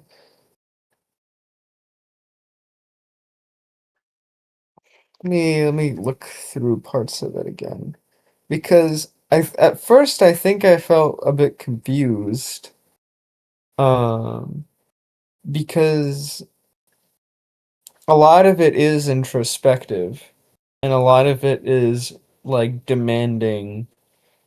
Like I could see like a new reader, even myself a little bit, being incredibly confused by it because I don't think that Mhm. they're expecting themselves to have to put themselves to the standard of them being the ones to put the meaning on the page and not the Mhm. page itself having the Right. meaning. Right, and So that's why it's fucking great that like I call it a test later. I said it was like a test, and then I generalize like the test, and like I will generalize the test like coming in the fifth paragraph and like onward. You know, like I have an idea to generalize it. You remember the why do this, right? yes. Yeah, yeah, that's the way I'm gonna like generalize it. So let's see. Go further down. Let the Basically taking basically I'm trying to like I will establish the understanding that like a question is itself an act of awareness, right? let's bring awareness to the matter, yes. Right. So let the matter now be spoken plainly. The opening may have felt elusive, and in one sense it was meant to. It had asked the reader to remain with the unarmed or unnamed, and to do so for much longer than prose usually permits. The opening did not take the reader into some alien or mystical territory. It took up a familiar moment of awareness and held it past its usual leave. It refused, in other words, to let the reader rush past it. A reader who wants immediate argumentative clarity may feel that I am circling around a point that could have been said much more directly. Immediately, I didn't put me much as like there. the. Hmm? I didn't put much there before the more, but whatever. Oh, I think that might have just been me. Yeah, so Me what were you being me. saying? That Well, I tells was you? gonna say, me as like, let's say like I'm a rationalist reading this, like someone who really wants like the real deductive proof in the introduction of like, I'm going to provide the deductive proof Right. for objectivism or something like that. Immediately, I would be like, yeah, no, I sympathize with exactly what you're saying. I don't know why you gave me this like nonsense paragraph shit. And you see Um, I'm talking much more plainly now, you know? yes. So Like, it's a total shift. Okay, okay, the whole book is not going to be like the first two paragraphs. You know what I mean? I'm not dragging it along on for longer than I need to. You know? yeah. So like you're coming in here, and then you read the third paragraph, like okay, okay, like what's going on here? What is this? Like I'm confused about what the author is trying to do here. And then okay, let me answer you. You know? So how do you feel about that? Like I'm asking you, like as in from the reader's perspective. I need these like insights. You know? From like the reader's perspective, yeah, no, I think that like immediately, like I understand the first paragraph a little bit. The second paragraph becomes a bit more difficult to understand. Right, because But I'm inspecting the feeling from the first paragraph. mhm. And then the third paragraph, immediately, like a few sentences in, I was immediately able to sympathize with like, someone who's like, you could have just said that more directly, but obviously, But I how didn't. could you sympathize there if I didn't go through the first two paragraphs, right? If I didn't like put you into that feeling, you know? You know what Hmm. I'm saying? Yeah, no, So it works pretty well, I think. mhm, I get it. Let's see. So, um, A reader who wants yes, immediate argumentative clarity. Cody may Yeah. feel that I am circling around a point that could have been said more directly. But that is also a part of what the passage is testing, not whether the reader can guess my meaning, not whether the clue has been missed, Why do you not keep whether reading the it wrong, bro? oh, You keep putting like words where like replacing words. I don't know. it's because almost always I read how if as if I wrote it. I have that issue where like I just fill in shit because I don't read from right to left or left to right. I read backward. Um I read from right to Just left.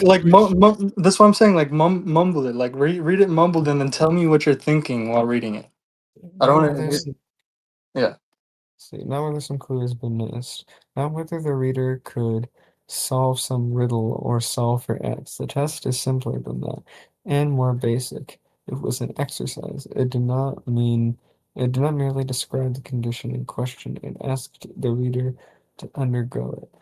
More specifically, it was an exercise in the continuation of awareness. Would the reader perform the act the question required? Would awareness be allowed to continue where the thing before it had not been given a name, or not yet been given a name?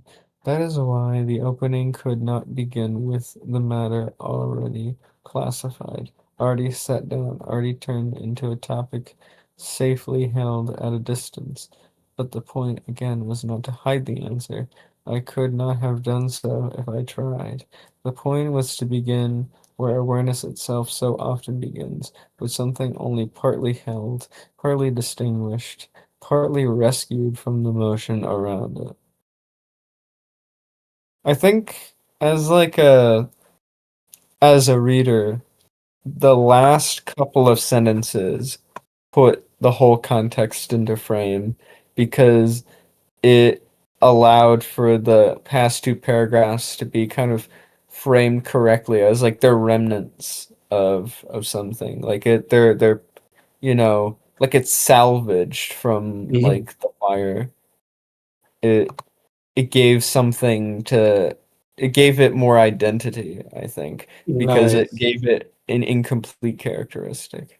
Now you're seeing now, like that's like every time you tell me like what you're thinking at the end of the paragraph, I'm seeing that it's like the next paragraph is perfectly like exploiting that, exploiting exactly how you're feeling. It's crazy. Yeah, I don't want to spoil it this time. Go into the next paragraph, and I want you to tell me how you feel it. You feel like, oh, like what you just said. Mhm. This is also why I deliberately chose an exercise in introspection as the first test. The issue could suffer no proxy, for what is at issue is the activity of awareness itself, and the act in question was the reader's own. I may arrange the occasion, slow the prose, and direct the reader back to what they are doing, but the act itself has to be theirs. Introspection is difficult for that reason because it asks awareness to notice itself without pretending to step outside itself. What it gives us is not a motionless object that can be placed before the mind and inspected without remainder. It gives us awareness only in the act of being aware. Any inspection would have to be part of that very motion. To ask for anything else would already be to lose the first fact about it. Dr. Harry Binswanger makes the point with an experiment. Let's see. The briefest introspection shows that even conceptual awareness involves action. Thinking is an activity and not possible to freeze a thought and hold it still. Perform this experiment. Think. Triangles have three sides and try to hold your mind locked on that single thought. Triangles have three sides. Lol. Yeah, no. Can't do that shit. Can't do. It cannot be done. The mind is already moving, already asking if only implicitly, now what? And so what? Yeah, no, like me, when I read it, triangles have three sides, I immediately thought of a triangle, like, like those math problem triangles. Then I thought of a playground with a fucking triangle. Then I thought about like the different colors the triangle could be. Yeah. Yeah, I love this example exactly for that reason. Yeah, no, it's like Because it's now. perfect because I'm now like even this is such a even like forget the unfinished edge of things, the like almost grasped, not yet grasped, like it's like it's partly there, partly not. This is a very clear conceptual statement, right? Even that, right? It's not, it can never be stopped, right? I mean, even the interesting thing is that, you have to go to the next sentence and think of the next Mhm. thing after you read this Right. too. And it's like and it's like I'm I'm bringing it into the context of reading, right? like like this is more now we're at okay, yeah, we're at the conceptual level. This is what is required for even reading this stuff, you know?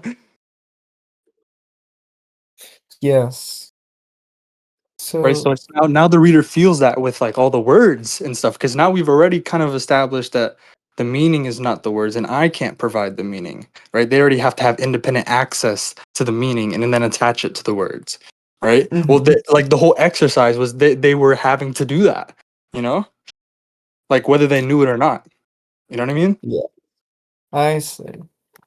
So let's see. Perform this experiment. Think triangles have three sides and try to hold your mind locked on that single thought.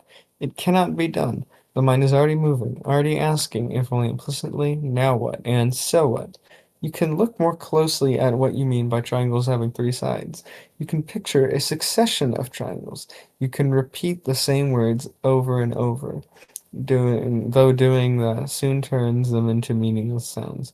What you cannot do is stop the stream of consciousness, as William James phrased it. Let's see. In regard to the conceptual level of awareness, we are aware by direct introspection that consciousness is an activity. The thought does not merely sit there, but remains available only as awareness continues, renewed, varied, followed, or drawn into further questions. In this respect, the smallest introspective exercise already reveals the larger issue. No, Your stop awareness. there. Stop there. Where do you think I'm gonna go with this? But just don't even look. Don't even look. Just like look at the wall. You know, like what? Take it all in. What I just did. You know, what do you think I just did? What do you think I'm doing? Like, I'm imagining that we're gonna circle back around to the introspective part of this and kind of spiral back around to it, and then now the reader has to, within the of understanding the context of consciousness being an activity, be able to sort of salvage the couple paragraphs with a more um informed okay, understanding. now read it and tell me how that like gives you that. How that informs you. What you're getting informed here. How what it's doing for you. Um, like as in what I just read. What you're gonna read now. Like as you're reading it, I want you to tell me like what hits you, what fucking slaps you in the face, right? Immediately. Just tell me, you know? Say it out loud. Let's see. Your awareness is an activity, and it too is already underway. The day was already underway. The world was already underway. Your awareness was never outside that motion, waiting to enter it from nowhere.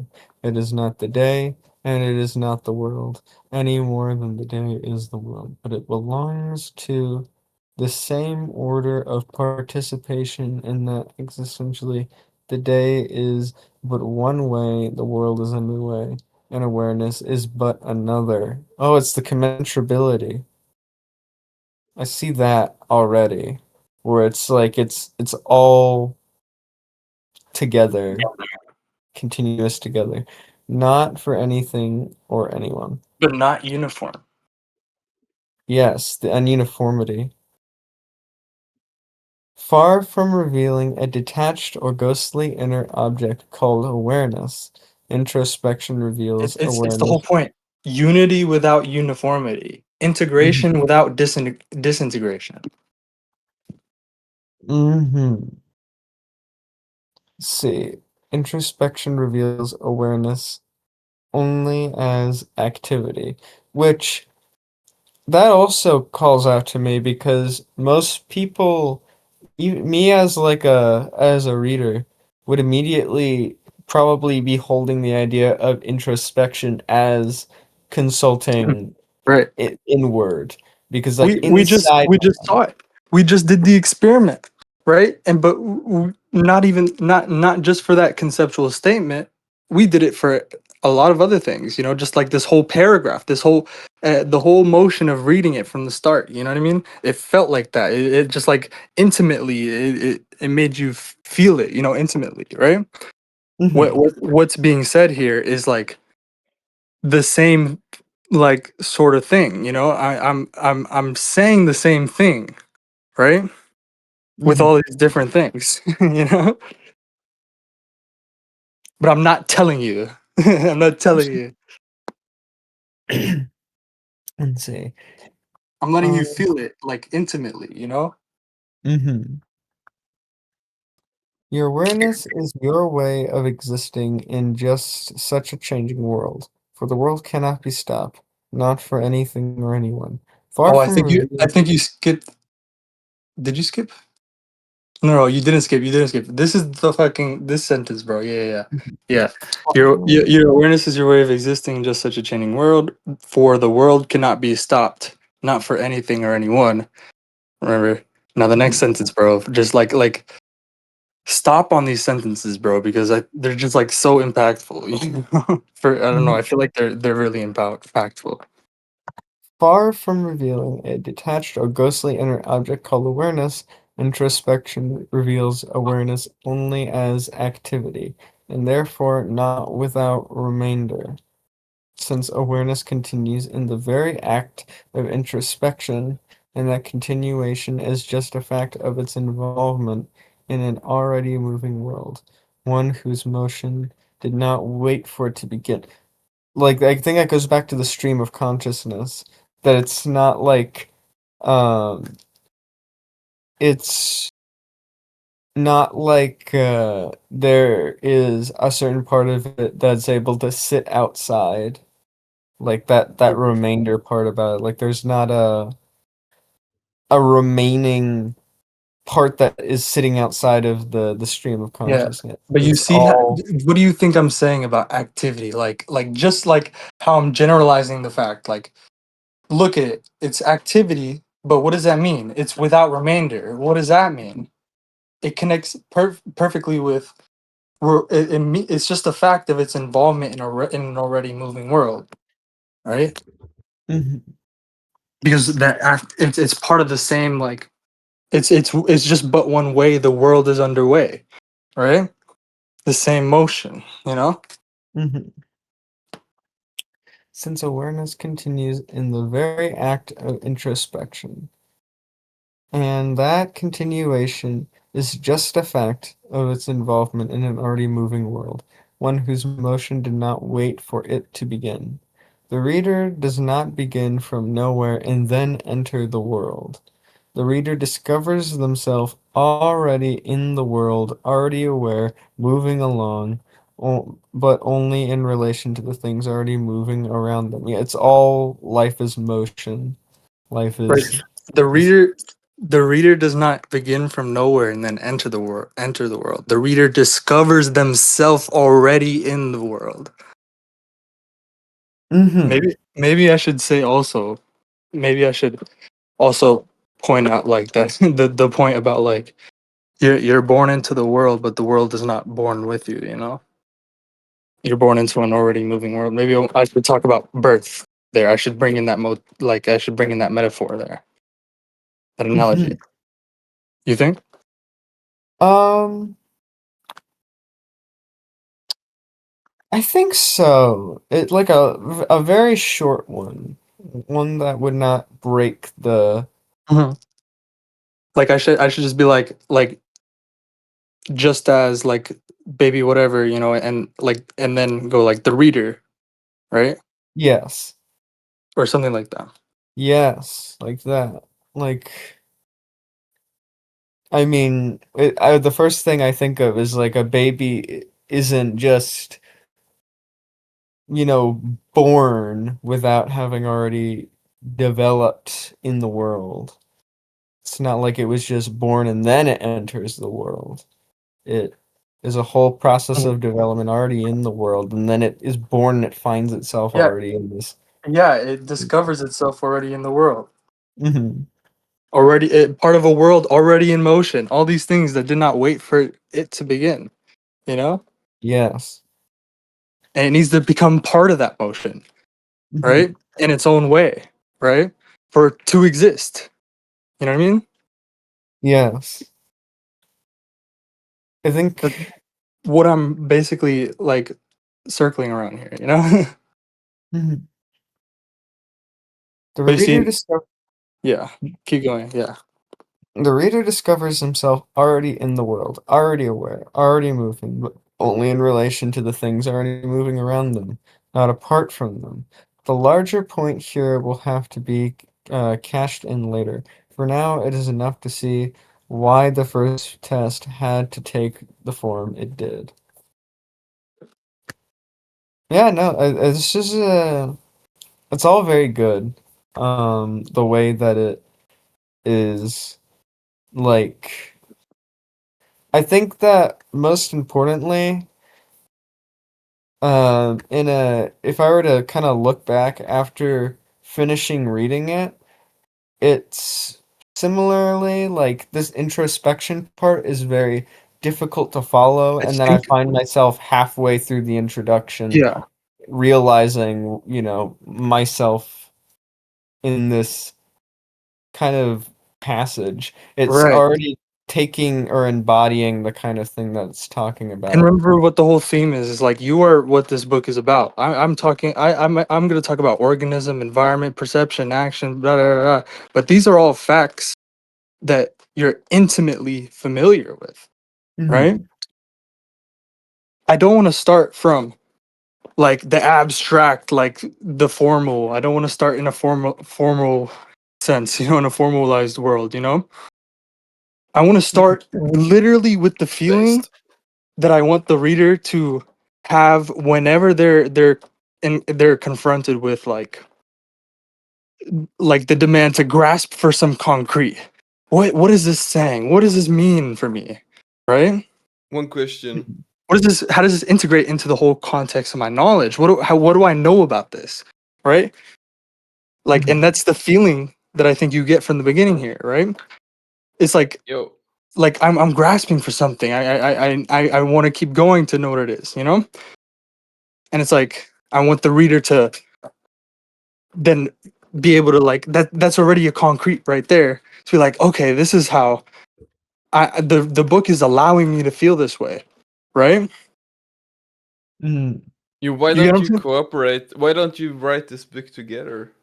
Just like the ANO book. Yeah, right. If fucking Stratino had the fucking time, I would be. I'm down Oh, for sure. I see. I just yeah, no, I'm always so busy. Good. Okay, but Oh like we're yeah. saying, what I'm do you studying think, shit. right? Shush, shush, shush, shush, shush, shush. You're interrupting the flow. I'm sorry.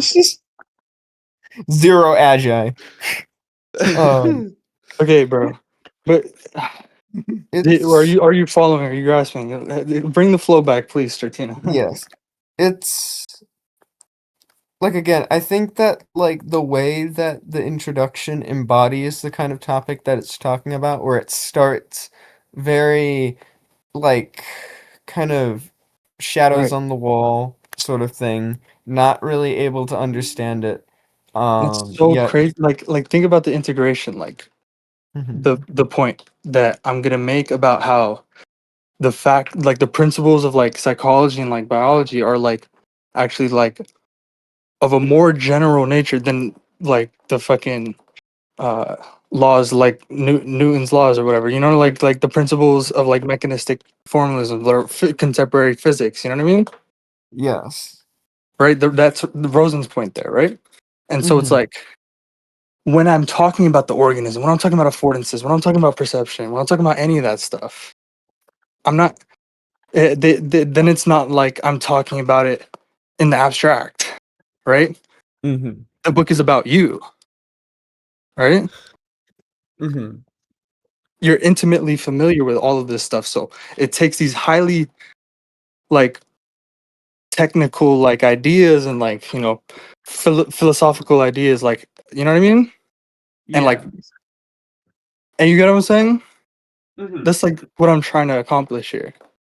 I think what I do enjoy about the introduction as well is that it forms a complete loop, despite the introduction not necessarily like the words on the page per se do not And you see, provide the loop. it'll even spiral back when I get into the value stuff and the life is motion stuff.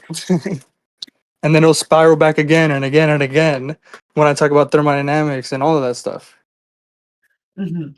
I think like what I think makes the introduction good is mainly like I was saying that it takes the form of what it's trying to talk about. So like for example with it being so much about the reader, we start very like unfamiliar, uncharted, very like difficult to understand, and then we read through and then we gain more clarity. And the point is that we're supposed to loop all the way back around to the Right. beginning and try to understand it. So it forms a complete loop, but that's only completed by the reader themselves. So I think What do it you, only drives the point forward that the book is only completed by the reader to finish yeah. that loop. But yeah, also, and like the point about principles before I go back on another thing we missed. It's like it's like people sometimes see like, oh, like philosophy, it'll have no bearing on my life. These intellectual endeavors, they'll have no bearing on my life. But then it's like, no, no, no. This stuff embodies a more general principle, like, or it'll even have no bearing on just like, okay, I want to study physics, or I want to study this, like, you know, Mhm. you get what I'm saying? Yes. I mean, I've encountered so many people like that. Because the book really is all about my philosophy of science and like integrating all of this stuff, right? Right. So it's like even endeavors into like psychology or philosophy or economics, right? Mhm. All of that stuff still has it still bears, right? Because these are the more general principles, right? But it still informs your life, right? Mhm. Because these are like you're intimately familiar with these things, right? These are part of your life, right? These principles are the principles of your life. Yes. It's Your existence, to state it more strongly, right? mhm. it I think for a lot of for the kind of person who um would be that kind of person to be like philosophy has no bearing on my life, they would be the person to first look at the where you had stated like you could have said it more directly, like you could have just given the answers for this and It was like, not made me do the but then thinking. wait, that thought comes to mind. He could have just given me the answers, but then wait, he just said that he couldn't have given me the answers, Mhm. and he just asked, what could I have kept from you, right? Basically, Mhm. you know what I mean? Yeah, no, it's like all of the information was provided there. Like all of the information about this kind of feeling was brought there. It was just for you to figure out, and then I think that a lot of the readers who are reading it would, you know, continue on and be like, okay, well, what is that nonsense? Because they didn't take a moment to stop and actually kind of reckon with it. They're thinking like, oh, I can just get what was talked about from the book. But I think like the book, like the rest of the introduction, it's not necessarily giving them the answers. It's just informing them further about how to better loop back around and think about the original Right. couple paragraphs. It's like I'm just directing them back to what they're doing, you know? Yeah. And it's crazy. Like it's crazy that it helps to say that explicitly if I want to do that, right? Like I can Mhm. only direct you back to what you're doing. So when you're like when you're reading any part of it and then you're asking yourself, what is he doing? Right? What can he do? He can only direct me back to what I'm doing. And I think that's what's really so interesting about it, is that it's so general that the only thing that you're able to do is redirect you back to what you're already doing. It doesn't matter like what it is. This is just like already what you're doing as the general principles of Right. living organisms. Right. But like you don't even see that yet. It's not even in view yet that I'm gonna go into fucking biology and psychology and thermodynamics and all that stuff, right? But I think once we get into that, it'll be like it won't feel like it's disconnected at all, Mm-hmm. right? Yes. It'll only further prove the case, right? Provide the case, right? That yes, this is all connected. Yes, this is all like I'm already seeing how it's all connected, right? Mm-hmm. Like maybe I was skeptical at first, you know what I mean? But I'm just because it was first already said that this is what to look out for, right? Mm-hmm. You get what I'm saying? Yes. I see. I think it puts with much more clarity what is actually meant by like the reader being the person to complete the book. Like at first, the only way I was able to imagine it is just like, bro, look at what you're doing. Look at that. Look at he's like think about that. Let that sink in, kind of Yeah. thing, and not No, like no, a no. I'm doing something much deeper, right? yeah. It's not like a it's more plain than that. Actually, it's a lot more simple than that. It's just like Right, right. look at what you're doing right now. It's But just like it's just like I won't have to say that at every moment because they're already in the know. Because like I started exactly like that. I Mhm. started with I'm allowing you to feel this way. Most books don't allow you to feel this way, right? Mhm. That is a good way to put it. I think, yeah, the best way to put it is just like the author didn't allow them to feel that way, and it can stop from the integrations that might come with that because they're kind of Right, blindly following the book and not right, like right. They don't S- allow them to feel that way, The Mhm. spirit of Socrates. right? I'm allowing them to feel that way, and then that's how the entire book is going to serve for integration, right? Serve as a tool for integration, right? As the Mhm. reader goes through it, right? I kind of think of it now as like a problem to account for. Yes, Like the how we problem with account for like truism. yeah, like I was about to say, like how we account for the problem of truism. It's kind of like Instead of you have to let these people feel this way about yes, it. exactly. You have to allow them to, right? Mhm. Like you Or allow have them to to allow think. them to feel like their thoughts matter and they can trust Yes. their own mind. Yes, exactly. I'm not some mystic authority to appeal to, right? Actually, I won't let you treat me as some mystic authority to appeal to, right? Sound like Lao Tzu. That's you know what I mean? Yes.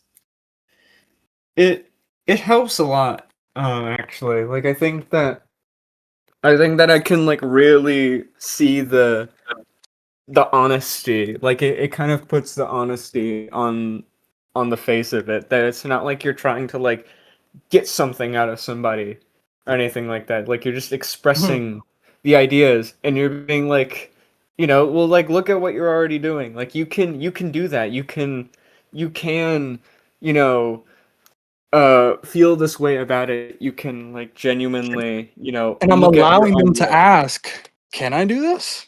Mhm. It was Right? a problem that was already accounted for. You know what I mean? And it's just like I feel like when I'm reading something, a lot of the time it's like I'm not being allowed to ask myself questions about it. You know what I mean? Mhm. About well, not just about it, but like how I'm uh like accounting for it. You know what I mean? Accounting for how I'm taking it, how I'm understanding it. You know what I mean? Mhm. We Yeah, had maybe. hmm? We had talked about it before how I had mentioned that Rothbard was kind of like the goat of being able to do that because the way that he would use Right. hypotheticals or scenarios, he would be essentially allowing you to be the jurist Yeah, but also And just the way he starts it, right? Look at his beginnings, right? He's kind of trying to do the same thing I'm doing, is allowing the reader to feel some type of way, right? Mhm. That they normally aren't allowed to feel, you know, in their intellectual endeavors, in their endeavors to learn things, to know things, to read things, right? To gain Mhm. knowledge, right? To integrate, right?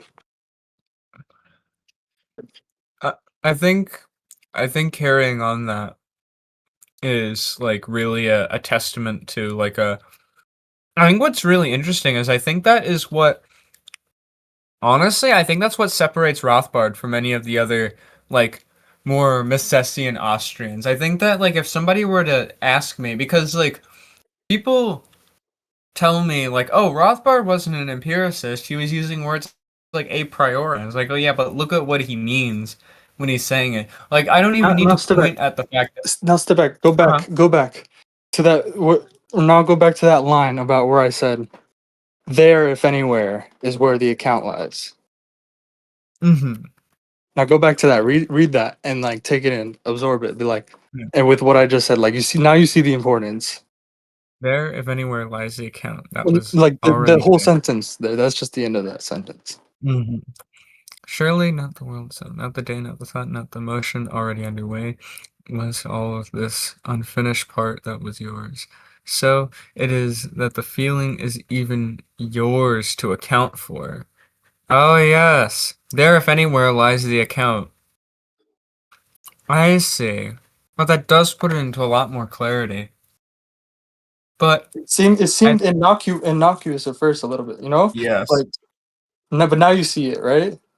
Yeah, at first it kind of feels like the Jedi way of like search your feelings, and it feels very mystic. But then after that, I think that I could see like a very astute reader thinking about this, and then they'd be like, "Oh, I'm allowed to ask questions and feel that way," and then they would look back and they'd be like, "Oh, so I am able to do that," and that was already accounted for at the very beginning.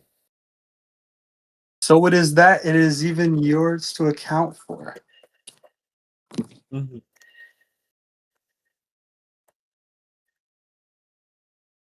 Wow.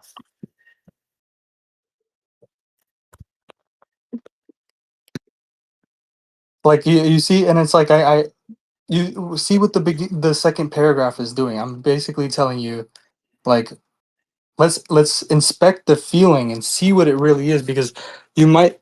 It's like an author really doesn't want them to feel that way, because then it's like, oh, then the reader might be suspicious this way. You know what I mean? Mhm.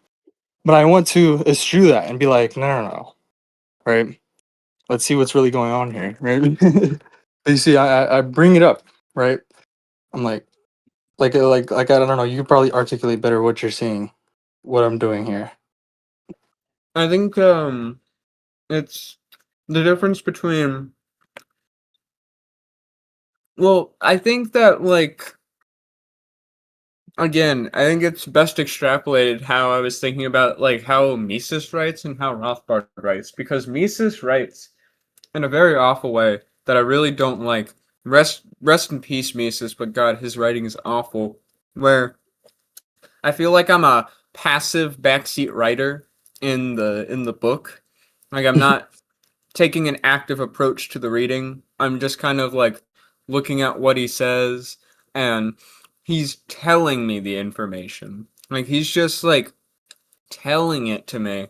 Like I'm not capable of being Right. able That, to that integrate it myself. totally that totally doesn't account for the problem of truism, you know? But That just, I mean, that's like the problem of truism means that would just lead to like truisms, right? Being mhm. adopted. You know? And I think praxeology, like people talk about how praxeology is like bad because it's unfalsifiable. I think what they mean is that it's held as like a truism. What does it really mean to understand these things, right? Hmm. Like I think. it just like that question, boom. Remember the why do this thing. If that Mhm. question leaves you with a blank, right? Then then you that's what you should be addressing. right? That's what needs addressing first and foremost, No. right? If you don't understand what it means to understand, right? Mm. And it's just a blank for you, then how what even like then the problem of truism is just gonna follow straight through. I'm just gonna, I'm only going to everything I'm saying is only going to be detached from the entire effort and like process of thinking and all this stuff that I had to do. Right? It's gonna be completely for naught. Right? It's gonna be Mhm. lost, go in the wind to dust. You know what I mean?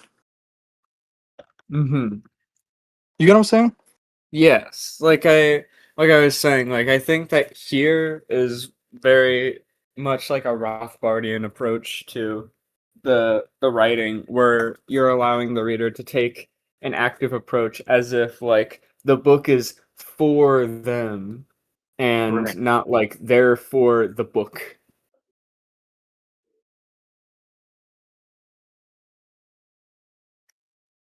Well, keep going on what you're thinking, man. Because I need all Mhm. these insights. I really need all these insights. It's giving me a lot. Let me see. Because let me go back through it. Look through some certain things. Like if I keep going down the second paragraph, um, let's see. The Because matter you said the turns. second paragraph was what threw you the most. Yes, it threw me off the most. Now I'm just wanting to see, like, if I were to go back through it, how more clarifying is it? The matter turns upon this. If it has not yet been known, perhaps that is because it did not first arrive name. The name comes after, if it comes at all, nor even then does the name ever settle the matter. The name could only be secondary to the continuation of awareness. And remember reckoning. Reckoning means like a settling of accounts. Mm-hmm. And I think what stands out now is the name could only be secondary to the continuation of awareness, where Mhm. it's like the words on the page, again, are the secondary thing to your own understanding of the words Right. on the page. Right. Like the the true, or like the the real understanding, or meaning of it is not the words on the page. It's the secondary part. It's your awareness, your ability to point to it, your ability to like grasp it. um no name can be given at all, in fact, unless the thing is first given the time of day, which immediately I'm thinking back about, like, me even giving the thoughts the time of day, me being able to, like, first look at it and try to point to it and really But also grasp it. remember not rush past it. Remember? Hmm. Because remember the day continues, right? It doesn't Yes. stop. It doesn't stop for you. It doesn't stop for anyone. It doesn't stop for the thought, right? Hmm. That was the point that was made in the first paragraph, and then I also made the point later about uh yeah Yeah. what I was just saying. The it was in, I don't know, it was in like the third paragraph, the first thing I just said before I referenced the first paragraph now. Hmm. I had first seen, like, in the first paragraph about, like, you know it'll Oh, yeah, pass.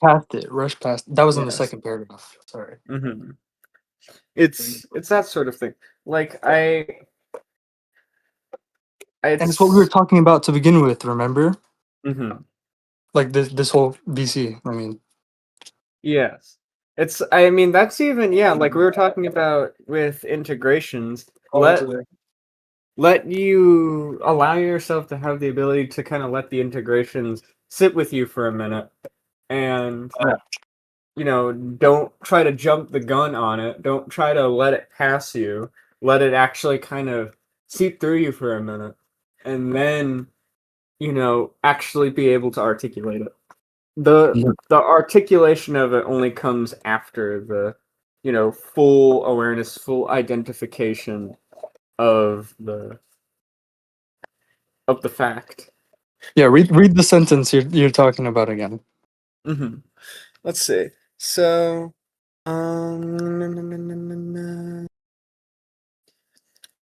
See, it'll pass, you say. So much is true. Yet it will not be passed over in one simple stroke and without remainder. For the next thing, there lies a sharper paradox. For the next Perhaps. thing. Hmm. Now you know why I say for the now you know why I said for the next. Yes. There lies the sharper paradox. Perhaps you have moved on, but that is exactly why not all of you has moved on with the same ease. I mean that kind of harkens back to me about, you know, you're kind of stunting your growth, not being able to actually refer to things that later things might rely on. So like if you're moving on to the next thing and the next thing and the next thing and the next thing, then you're not actually going to be able to make proper integrations because you're not fully evaluating and Yeah, identifying you the see how it's information. gonna connect all to all the points I brought in Brandon for, and I was talking about values and life is motion, right? Yes. Right. Mm-hmm. And I'm only just now just like opening the threads, and then when I get to that, it's gonna just like snap into place. You know what I mean? Like it's gonna connect right back to the beginning. You know what I mean? Mm-hmm. And then just like every time it's gonna like every time it does that, right? Every time it's just like, oh, it connects back to the beginning. Oh, it connects back to the beginning. It's like once we get to the stuff about thermodynamics and stuff, it's just gonna be so easy for them to just go boom, spiral back, boom, spiral back, boom, spiral back. Mm-hmm. You I get what I'm think saying? Yeah, I think that like I do quite like this approach, as opposed to many other approaches, trying to talk about the spiral theory of knowledge because it is very difficult to talk about the spiral theory of knowledge. It's one of the I most don't think it's difficult things. fully understood by any of the people who've talked about it. Like you know, like they're on the cusp. Like they're all everybody who's talked about it. Like Peacock mostly has been the one who's talked about it. They're just like, there's something important here, you know? Mhm. Well, it's very hard to explain because it requires so much of like a we understand this because we're living organisms and we Right. live by the means of cognition and we as humans understand this. It's And very more than that, difficult to this is the way the world is, Mhm. right? It's I mean, yeah, it's like a big loop. You have to like I think you had talked about induction as a special form of inference being like you're completing the loop of Right. understanding. But in completing the loop, you don't stop. You just keep looping, you know? You have to Mhm. keep looping to so the loop can be complete, right? Yes. It I It's only think complete if you're always in motion, you know? Mhm. And I think if I were to make a prediction for some reader who would be further reading on in the book, something I could immediately imagine them thinking about is like later on, maybe they're making a lot of integrations, The and motion then they. itself exposes the remainder. Mhm. I could see them, making a bunch of integrations further in the book, and then they come back to it, and then they realize a lot of the stuff that was going on in this introduction, even like these first two paragraphs, and then Like I didn't start the book like you gotta understand, this is a year in the making for me to get to this in this introduction, these first four paragraphs, right? I had so many iterations of this. And it's like I realized maybe a lot of people they start their book with like, I don't know exactly how I'm gonna like, maybe I have an outline of an idea of like what I want to say, right? But like, you know, that like that's just my introduction is gonna be like groping. You know what I mean? My introduction is gonna be like me trying to figure out what I'm gonna write next. You know what I mean? But it's like I already know exactly how I want to like Like I already I'm not saying anything simpler, right? Than the thermodynamics points that come later, right? You get what I'm Mhm. saying? I it reminds me about how a lot of Rothbard's introductions are. They're very short, and they're usually only like 4 to 10 pages at most.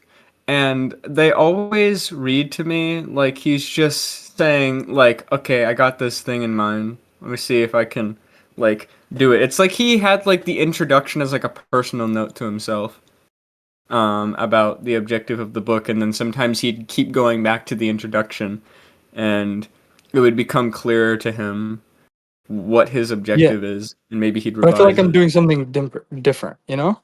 Mhm. I'm doing something different. I already know what my objective is. Like it's Mhm. totally clear to me because I'm already in the like total. Like I can already see the whole book. Is Now it a like new now objective? no, it's just like yeah, exactly. But like it's like now that I've gotten here at this introduction that I have, I see the whole book. I see the whole in the part. You get what I'm saying? Yeah, no, I feel that way as well a lot. Like recently, I was I'm asking you, responding. can you can see it, right? You can see Yeah. the whole in the part because you kind of know where I'm gonna go with this. Uh huh. I not only can I see it here, but I can even see it like when I am thinking about the book that I would love to write in the future, of which I have so many notes about. Because I remember recently I was responding to something that ANCAP Doggo was talking about like months ago that I never responded to about contract theory. And I just responded to him with like a wave of paragraphs talking about contract theory because I was like, I really don't like the approach that we've been taking to contract theory in the way that like we've just been always talking about, is this You contract you valid? you incorporated the stuff from our discussion, or was this right before our discussion? This was like I think it might have been yesterday actually that I had talked about it. I kind of came to me um independently. I think that it came to me because we were talking about how people will talk about demonstrate the hypothetical, or like demonstrate this, like a lot of talk around contract theory is just somebody sets up a hypothetical and they're like, Yeah, okay, well I demonstrate whether saw the it. contract's valid. That Yeah, I kind saw of, what you're talking about. yes. That was the main thing that I was writing about, and I think I did a really really good job of explaining that. It's that sort of thing where I'm able to see the bigger picture of, what Mhm. a book like that would be about, because I'm like, oh, that's such a unique thing that I thought about. Yeah, And and I'm it's like like, some book, like most books, like I don't know, they don't. It doesn't feel like that. You can see the bigger picture when you're reading the introduction. You know? mhm. I I always like the introduction as like a source of, or not like a source of inspiration, but like a kind of inspiration. Like it starts out and it intrigues you, and it Yes. doesn't mean to exhaust it, but it kind of catches some essential characteristics about what the book will be about, and it hooks you, and you're like, oh, I'm excited to read more. Yeah. I mean, tell me. I mean, put it. Let's bring it back to the introduction you just read. I mean, Mhm. like, how are you feeling about it? More. Well, all we've been doing is talking about it because I keep like kind of expounding more and more and more about it. Like it's like it's defining something. Like it's not meant to exhaust everything. The But what is interesting about it is that it's like, I don't know if I would what is the way to say it? Is it participating in its own definition, or is it something else where it's like Oh, it it is is. that, It yeah, does. then maybe that's what I'm thinking about, where it's participating in the broader context by kind of encapsulating the Right. essential characteristics. Oh man, you're so right. I didn't even see it. I was doing that the whole time. The Yeah, book no. is participating in its own definition. I mean, just like just this opening. I mean, the opening Mhm. is participating in its own definition. Yeah, The no, book that is. was what I was circling around, and then I was like, oh yeah, no, it is participating in its own definition, the way that it's like setting the essential characteristics in the beginning, and then it's gonna be confounding on this whole, But it's you not know. like it's setting them. It's not like it's, you know what I mean? You get what I'm saying? Explain. It's not like I'm fixing like Oh, here's what I'm gonna talk about. You know? yes. Now I get that. Right? It's not like I'm setting it. It's more like I'm already there. You know?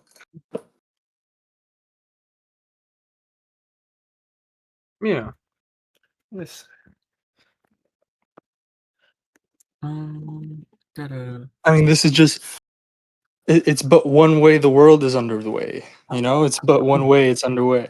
The whole is underway. You know? Yeah. Right? It feels exactly like that, right? It's just but one way the whole is underway. Mm-hmm.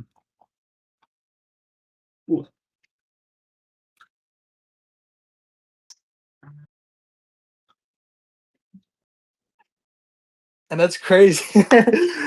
But that's crazy how I was able to say that there.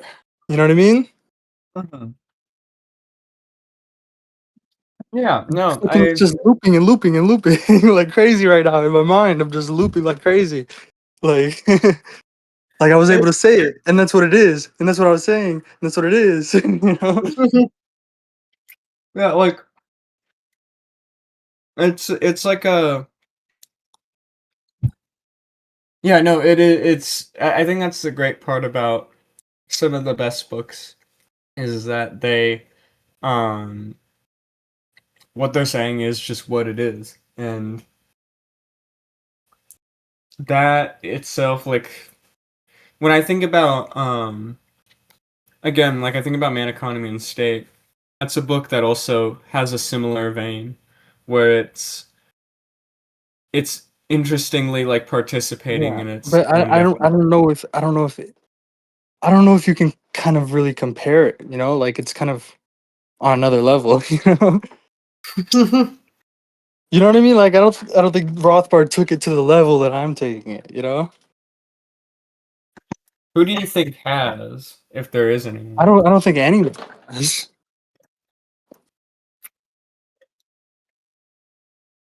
Not even like Gibson or Turvey or. No, I mean, bro, this took me like a fucking year to get to. At least you saw me. It took me a year Mhm. to get to, and like I was, it just like was like a light bulb for me. You know, you saw how you were there basically when I realized what I should do, what I needed to do. Oh yeah, I was. Wasn't I? I was. Wow, that was a long time ago. I remember you started with the Gulch, and then you quit the Gulch, and then you started doing all Yeah, that these was notes. all. It was all leading to this, you know.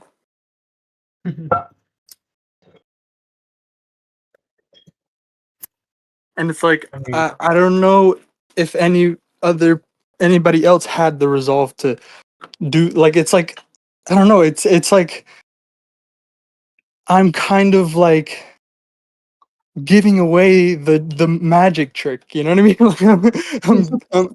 I'm giving away the secret. You know, like I'm diminishing my role, like my authority more better is a better way of saying it, right? I'm diminishing my authority as the author, you know, and most authors aren't willing to do that, right?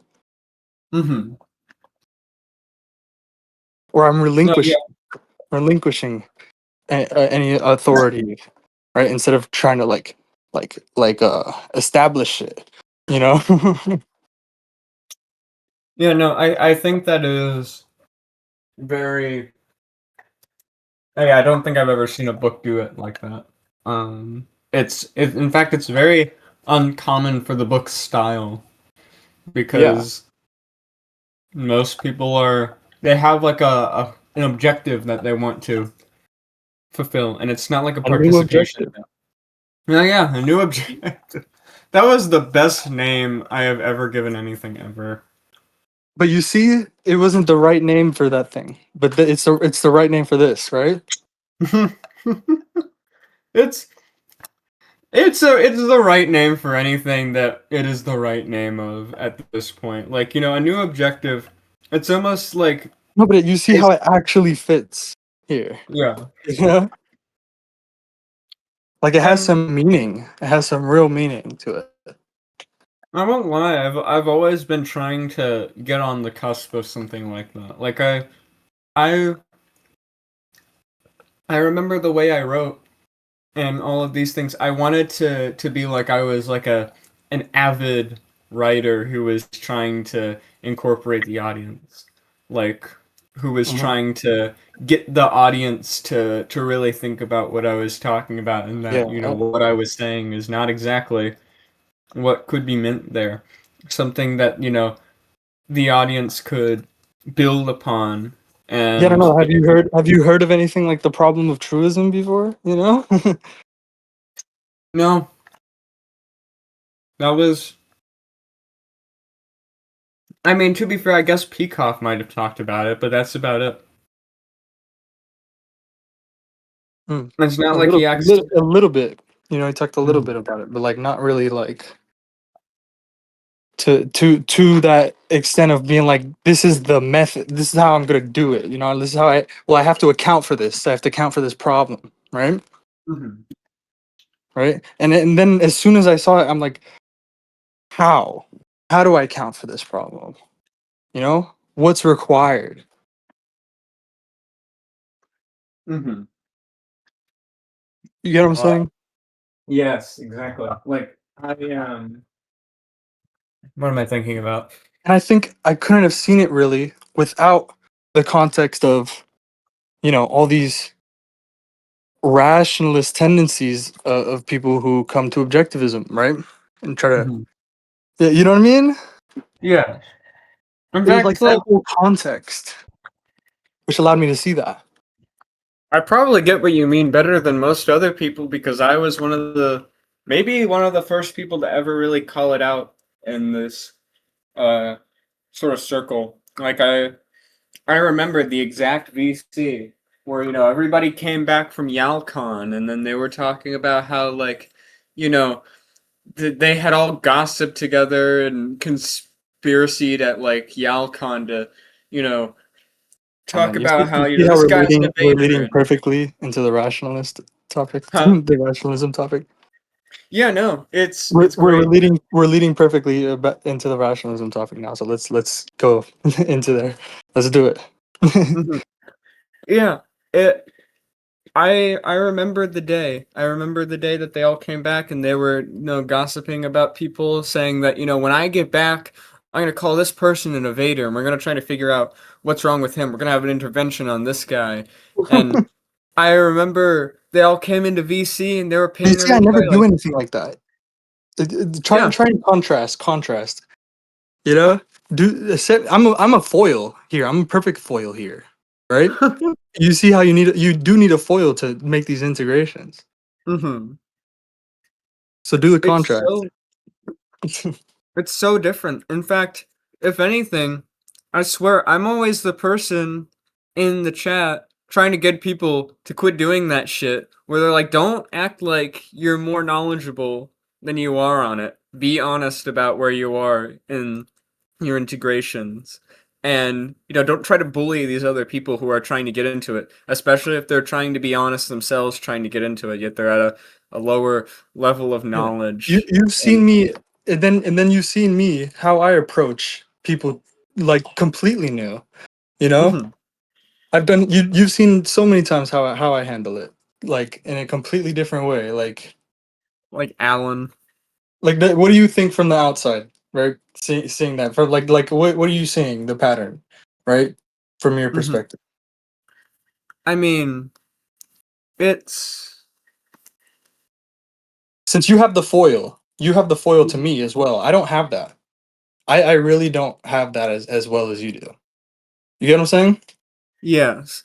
I mean, the difference is like the contrastment between the two is truly like I Maybe because that's why. That's why I always keep asking you to do this, because I don't have that foil that you have, that you can see also as a foil to me, and then tell me what I'm doing differently, right? Mhm.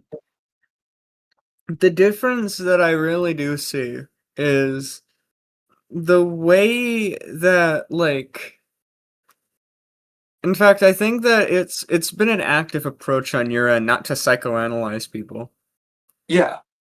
It's it's been very common that, like, we can get toward that, and then you immediately call it out. And we're like, let's just not psychoanalyze people. Like, let's And you just see, like even when I say something that's kind of like psychoanalyzing a little bit, I like stumble trying to say it, just like I stumble trying to say a metaphor. You know what I mean? I yes. like I have a hard time finding the words because I'm just like, it's not something I think with. I don't think like this. I don't think this way. You know? Mhm. And in fact, like, I I am somewhat good at it. I'm somewhat good at, like, psychoanalyzing somebody in the sense that, like, I can totally just come up with some bullshit. Oh, come up with some bullshit lie. Like, I had almost done that with Tim because I mean, I know a lot of these people. I paid attention to, the ever changing tide of these, circles and spaces and Well, whatever you want to here's call it. them. This is where like psychoanalysis maybe is useful, right? In this discussion right now, where I'm asking you to like to tell me how you see them as a foil to me and like what you see I'm doing differently. You know what I mean? Uh-huh. You get what I'm saying? Like Uh-huh. that's I think that it's not yeah, even like a psychoanalysis, it's more like just like a proper identification. right. Um it's But you it's you some also see how that's all helping me towards like my whole project, what I'm doing with my Mhm, book, right? How I'm understanding what is in my power as an author and how to exploit that, right? mhm. This is why it's all important to me. I really need this help from you, bro. Like it's super Yeah. important to my project. You can see, you know? Mhm. I think if anything, there was what am I thinking about? It's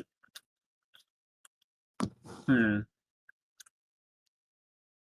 Well, like how I don't how I treat just like look at the concretes of how I when I see a new person questioning something or saying about some talking about something and like I see an opportunity to like get them to just I'm like here's a path you can take or here's like something you can do, here's options for you. I want to give them like just like options and see where they take it basically, you know?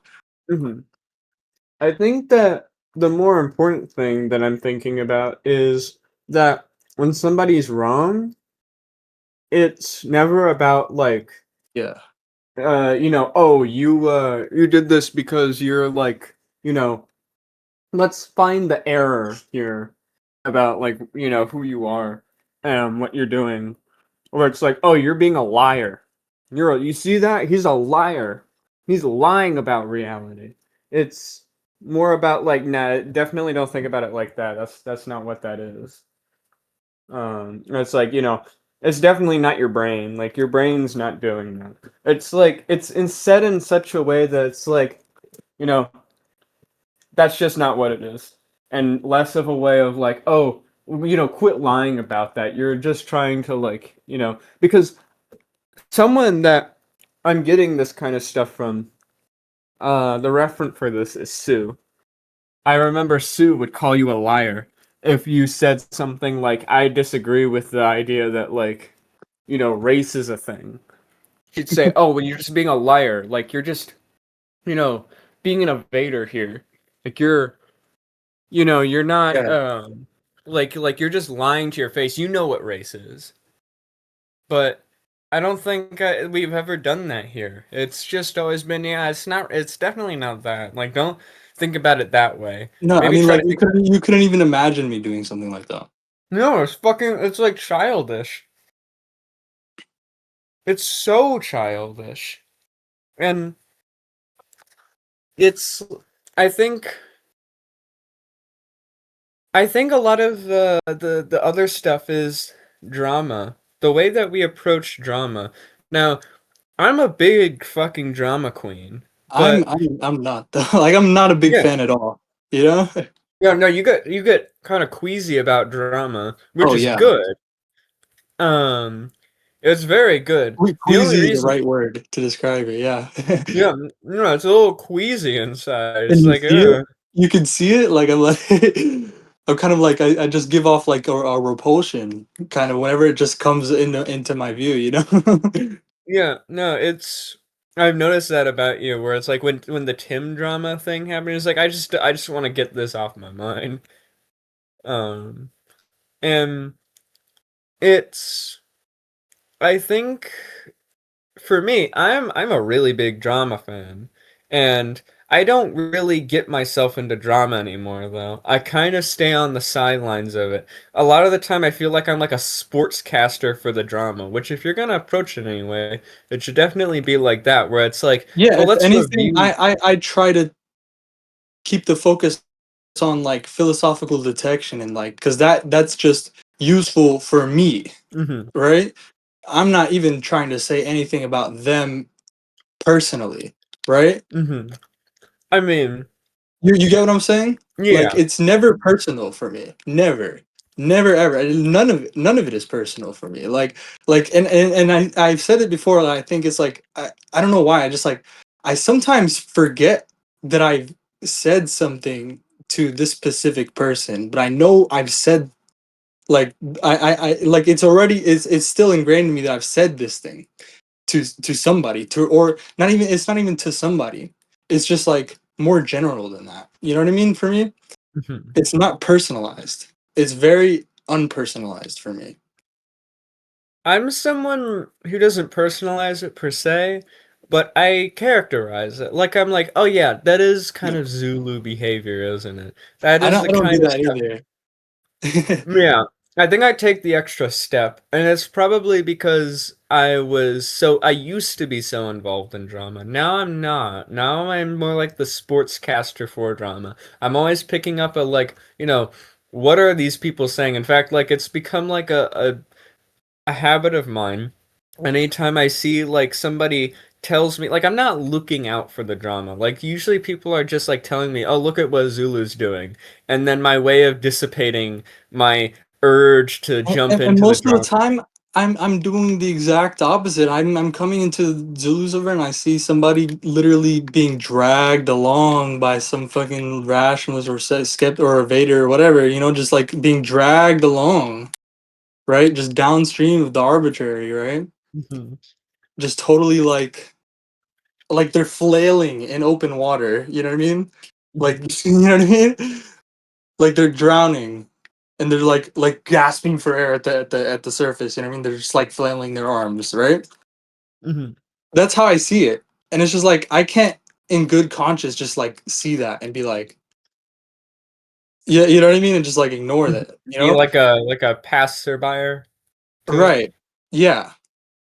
And it's like And I see it and I'm like and I what I do is I'm like bro, what are we doing here?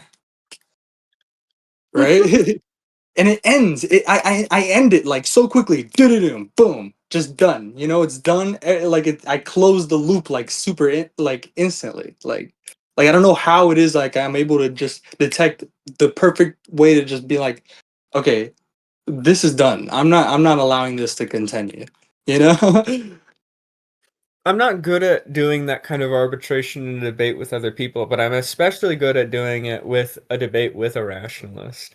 I'm really good at arguing with the rationalist, but like when I think about the kind of drama stuff, I have like I have such a knack for getting into drama, and I had to stop it. So now what I do is anytime somebody pings me about Zulu, I just make a little meme and it's like, "Hey Zulu, what are we telling the remnant today?" And then I just paste the image over and I go on my way, feel happy about it because I'm like, "Yep, I didn't get into the drama and I just got to, like make something there." It's just like I get to make the statement there. It's like, "Yep, I'm keeping a record there." And it it's such a new, radically different way of approaching a lot of this drama. Like I Do you think noticed you that when learned that from me? Maybe, or like it just um like it like leached off, like it just like I don't know, it just spread from me to you or something. it leached off the community because I remember for the longest time, I nobody could get me to stop getting into drama because I always wanted to like I always wanted to I think the best way to put it is that I Well, it wanted to seemed like like there was no opportunities for intellectualism without drama, almost. yes. You know what I That's what mean? it felt like because it was all personal issues. Everybody had a personal Right. issue with someone, and it was always like I remember Yeah, recently. and it's just like I that maybe that's why, because like I'm just like I was never like that with like on Discord. Maybe like and I was always talk. I remember I've talked all about this before. Like I think there's Yes. like that's just like a condition of like being terminally online or something, right? Yeah, no, like I remember recently I interacted with Sue and Shane again, and Sue, the first thing that she asked me was like, "Aren't you like still like a chronic liar or something?" I'm like, "Oh my God." Like they have not changed in the past And that's crazy, 3 bro. And you see that whenever somebody like I haven't talked to in a long time, right? years. Like they just come in. I haven't talked. We haven't talked for a year, right? And you've probably seen me do it with you too. Hmm. And I'm like super impersonal, you know. Yeah, I don't address anything about you personally or anything like that. Like, I don't I know. Like, remember do you Rizmeister understand what I'm came saying? in. Yeah, exactly. Right? Yeah, like Like articulate, because like I can't articulate it, bro. I don't know. It's hard for me. I think You know what I'm talking when about? I yeah, no, what I observe is that a lot of the time it's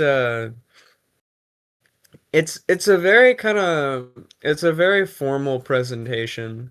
Like the intellectualism is just a lot more it's a lot less vulgar. Like it isn't like Mhm. a personality battle, isn't like a social media drama. It's a lot more like a like peer-to-peer communication. Like it's just like, from you to me. It's more I think it's what you're identifying. I don't think you're identifying who it is, like the person, the username, the profile picture, whatever. I think you're just looking at the ideas and what they're saying and you're Oh like yeah, as an intellectual, the intellectual mindset 100%, is immediately to combat the ideas and not the person. 100%, 100%. That's I exactly how I feel. I Like I think don't even. that a lot of the time Sue and Shane are not looking at the words Like being think said about it and what like they like this like that's the reason I say anything on Discord. You know? Like anything I'm saying, like I'm saying it for a reason for you know you get what I'm saying? Yes. And never It's for like a personal reason like that. yeah, no, like I think that's the best way to put it. I think that the real difference is, what are these people identifying? The intellectuals are identifying from the because you have all this information. You can look at their personality, you can look at, you know, maybe some sort of personal information about them. But I think that an And intellectual that it is just isn't spotting the relevant ideas. to me. It doesn't No. matter to me. You know, I don't care as an from where I'm standing for some reason, you know? I think I got thrown like when I threw myself into a community that prioritized Yeah. ideas over, you know, personalities. Like I remember the ANO, we all knew each other I just more feel than an we should. air of like indifference towards it, you know? Like it's kind of like a we don't need to know each other personally like that. It's just not what we're trying to get at. But a lot of these people are like, "Who are you? You're literally like a rando, like a nobody. I don't even know you personally." And I never do that. I talk to the most fucking like fucking random like letters and numbers, name, like no profile pics, you know. I just but I talk to them like I literally would talk to anybody else. Yeah, that's it's the selectivity of like all the things you could, select here. It's the ideas that are important for this community, and I think that I go into the Zulu server Oh, you sometimes, know and what I it is? mm-hmm, It's the benevolent universe premise, bro. mm-hmm. That ideas matter. Yes. The view Oh that yeah. ideas matter is the benevolent universe premise, bro. I've held it all my life, bro. All my life. It's like so intimate, like with me, bro. You know, in every aspect of my life, in my daily life, it just everything I've done, every character, every part of my being, I just feel it like so intimately. You know, Mm-hmm. the benevolent universe premise. I just carry myself with it. You know. For me, it was always sense of life. I always had a very, very specific sense of life that I've Mm, carried my whole life. Um, and perhaps that makes yeah, it more like personal for me. Maybe that's why I maybe. interact with For people a me, little it's bit definitely more. benevolent universe premise. It's on like the world, you know, is for me, right? Mm-hmm. This knowledge is for me. These facts are for me, you know, to know. Mm-hmm. You get what I'm Which, saying? yes,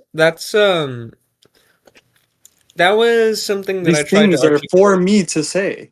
Because who else is gonna like I have this feeling all the time, like if not me, then who? You know?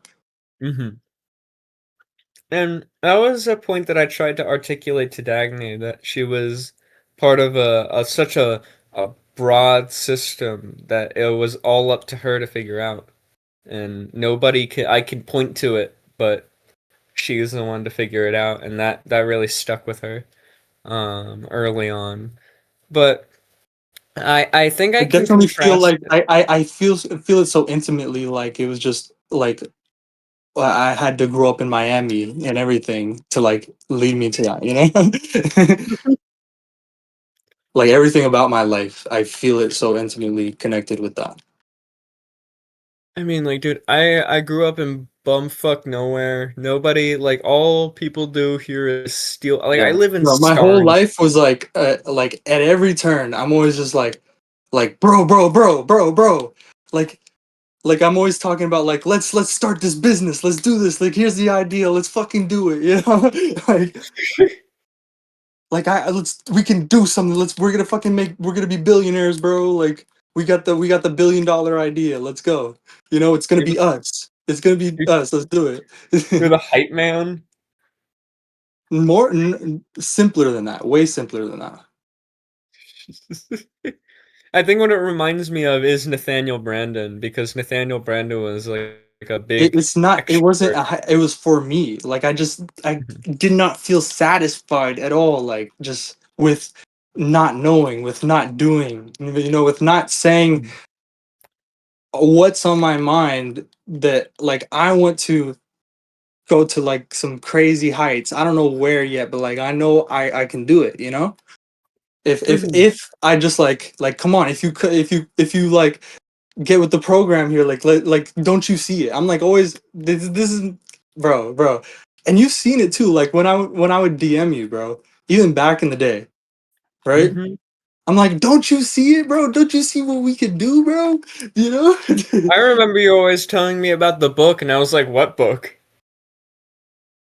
No, bro, you know what I'm talking about, bro. Yeah. How I Well, you always were always how I always thinking excited. of like projects to come to do, like let's, you know, Well, like yeah. don't you see what we can do here, you know? Don't like can't Yeah. you see it, man?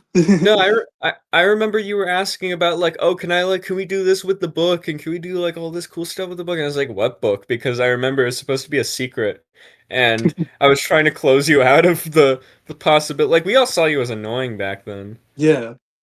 Maybe that's Like, why you saw me as annoying, but I don't know. But you understand, it wasn't like I was doing it for you guys, or yeah. I was trying to appeal to you guys. Like, here's this cool thing, guy. Let's do it. You know, like, Mhm. like, don't you think this is cool? I'm just like, it was like all me. Like, I was like I want to do this, but I need like your help. Like, let's do it. You know. It's yeah, like I think that is such The a vision. It's like it's the vision. Don't you see the vision, bro? Like I got the vision. You know. It's the motion too. It's the Yeah. the extreme motion, like how quickly we fly through things, how quickly, like I remember you did the like a couple of the book projects, like the book club stuff, I was and just always then trying to do that, you know? yeah, we were always trying to do book club stuff, and then you were trying to always get people into VC, and then we were always like, we got to read these papers, and they're like, let's talk about this, and it's like it was always about ideas, like here's this new idea, bro, new integration, like I. I contrast this with like sometimes I'll go lurk in the Zulu server and I will still see people talk about the Zulu drama from 2 years ago. Oh And man. they're always talking about like Bro, even plotting and even shit. like a month ago feels like so old news to me, you know? Like where I was at, like I've jumped leaps and bounds, you know, like in just that time, you know? Dude, you don't even fucking get it. Like I feel the same way too. Like I remember literally a day. Like I remember I was talking about how I went to go skating and It's almost like every day relearned at this point, I feel like though. I relearned how to skate, and all I was doing was thinking about ecological principles. And I was like, oh my god, my life feels like fucking motion skating on this fucking skating rink. And all I was doing was thinking about new shit. All the fucking time that I was doing that. It was like 8 hours passed. And Bro, I was welcome to learning my like world, bro. I felt like I was like a new person in 8 hours. And 8 hours Yeah. before that I was eating fucking chicken and wild wings. Well, Like, welcome to my world, bro. Cause like this is why I'm always trying to do. Cause like I just like I never had anybody to share this like feeling with, and I always like I'm always seen as like annoying, like pushed out whenever I try to do that, you know. And I just can't help myself but do it, you know. Like, you know what I mean? yeah, it's I mean, like I get it. Like I used to be the kind of person who was always trying to get people into VC to VC with me because I had all the time in the world. And I mean, I think I think the important thing is that like I'm progressing so far in life so quickly, but I It's like never feel like I've lost anything. Like I haven't lost yeah, myself. I but haven't lost what's around me. it's like I feel like an immortal that's gonna like live past all these people around me, you know. Like I'm gonna Mhm. watch them grow old. I'm gonna watch like I feel like a sadness, you know? Like I Yeah. want, you know? Like I I feel like alone. You know what I mean? In that sense. I get that. I mean, Unless I have somebody to share like the love of knowledge with, you know? I get that in the sense of like, Dagny goes to work during the afternoon, and then the only time that I get to explain to her all the cool shit I've been integrating Right. about is at night. And then like I'm like, "Oh, I gotta catch you up on it all. Like we gotta talk about this." And all we're doing is we're like talking until it's like fucking midnight. And then we're like, "Oh shit, now we have to go to bed, don't we?" And then, we wake up in the morning and we read Rothbard and like that's the life for me is that I'm just like it's a good example of the symmetry and the asymmetry. Like you're progressing, you're moving, you're going getting forward in life, but then you still retain yourself, the things around you, your things. Like you part of you is preserved, part of you is The changed. continuation is it's through it, you know? It's through that, Hmm. you know? It's the continuity and the continuation, you know? Hmm. You can't have one without the other. Exactly. It's exactly that actually. It's like there is a symmetry there, and there's also a breaking of the It's like what symmetry. I talk about the intellectual continuity, right? Like where Mhm. you're take how you're taking part in it, how to take part in it, you know? Yeah. But I it's like mean, seeing your life that way, you know? mhm. I mean, I a lot of Dagny's work has been trying to, learn a ton about cob houses. And because that's our dream, we want to build a cob house. And we're like, we got to do this. And we're just progressing through learning about cob houses quicker than anybody else could have ever possibly, probably, learn about cob houses. And it's not like a lot of the literature is gray. We just have a Yeah. radically different approach to the You, earth and building you technique. you I don't mean, know what like feeling that gives me, bro. Like it gives me such like a feeling of like satisfaction. Like this is exactly what I wanted to do. I mean, this is exactly like my goal here is for that. Like uh, to have like just I don't know this progress. Like there's you and Dagny are doing all these things. I don't know if that's I would assume you're talking about its influence from like all these like things I'm like trying to tell you about, and like yeah. trying to get you on board with. Yeah, no, in fact, I've been really trying to take thermodynamics the most seriously because it really, really applies to earth and home building and a lot of these like radically different, like ecologically minded, air conditioning designs that we have, like Yeah. water filtration And I was just systems. We've thinking been that taking. I didn't say this earlier. I was thinking this, but I didn't say this earlier. Mhm, Like earlier, I was thinking this, like how the structure, like of my book, right, is like mhm. it's almost like there's a lot more room to just like take it and like run with it in like any direction you so choose. Just run, but like at full speed. You can, you know what I mean? Yeah. You're able to run with it, but not arbitrarily, right? Mhm. I mean, the kind of stuff that we've Like been it's just a trying. baton. It's just what you needed to start running forward. Oh Just yes. what you needed to start running forward the way you wanted to be running. But like you're just waiting for that baton to be handed to you. You're like, here, Mhm. run, bro, run. I'm like right behind you. I'm running up behind you, like I'm holding the baton. Like, come on, bro, take it, run, It's go. yeah, no, it's I think that I what's just get such interesting. satisfaction of seeing you just run off into the distance, bro. I mean, I've been trying so hard like I this kind of stuff I've always taken these principles very close to heart because like I the way I think about them is like without them I fucking nothing. Like I have there is nothing for me Right. to do apart from, integrating this knowledge and, creating something. But that creation relies on understanding It's like all it's of like what this. Brandon says. You, what you are yourself, is a function of your like achievements. Hmm. Exactly. I want to be achieving so much stuff and the kind of life that I want to live. Like the thing I think about a lot is like of course my mother had like I think 3 children. And what I am I am doing? I'm like sending all these people to run. Go, run, be free. Run into the distance. I'm just watching them run off into the distance. And that's like what I'm achieving is like growing bigger and bigger and bigger. Wider. And it's like hugging around the whole fucking world. what I grew up around because I didn't know until a lot later, but I am my father's only child and I grew up my entire life watching him become like wildly successful. Like he bought like his first house. Like the first thing he ever bought was his house. He worked like 5 different jobs growing up.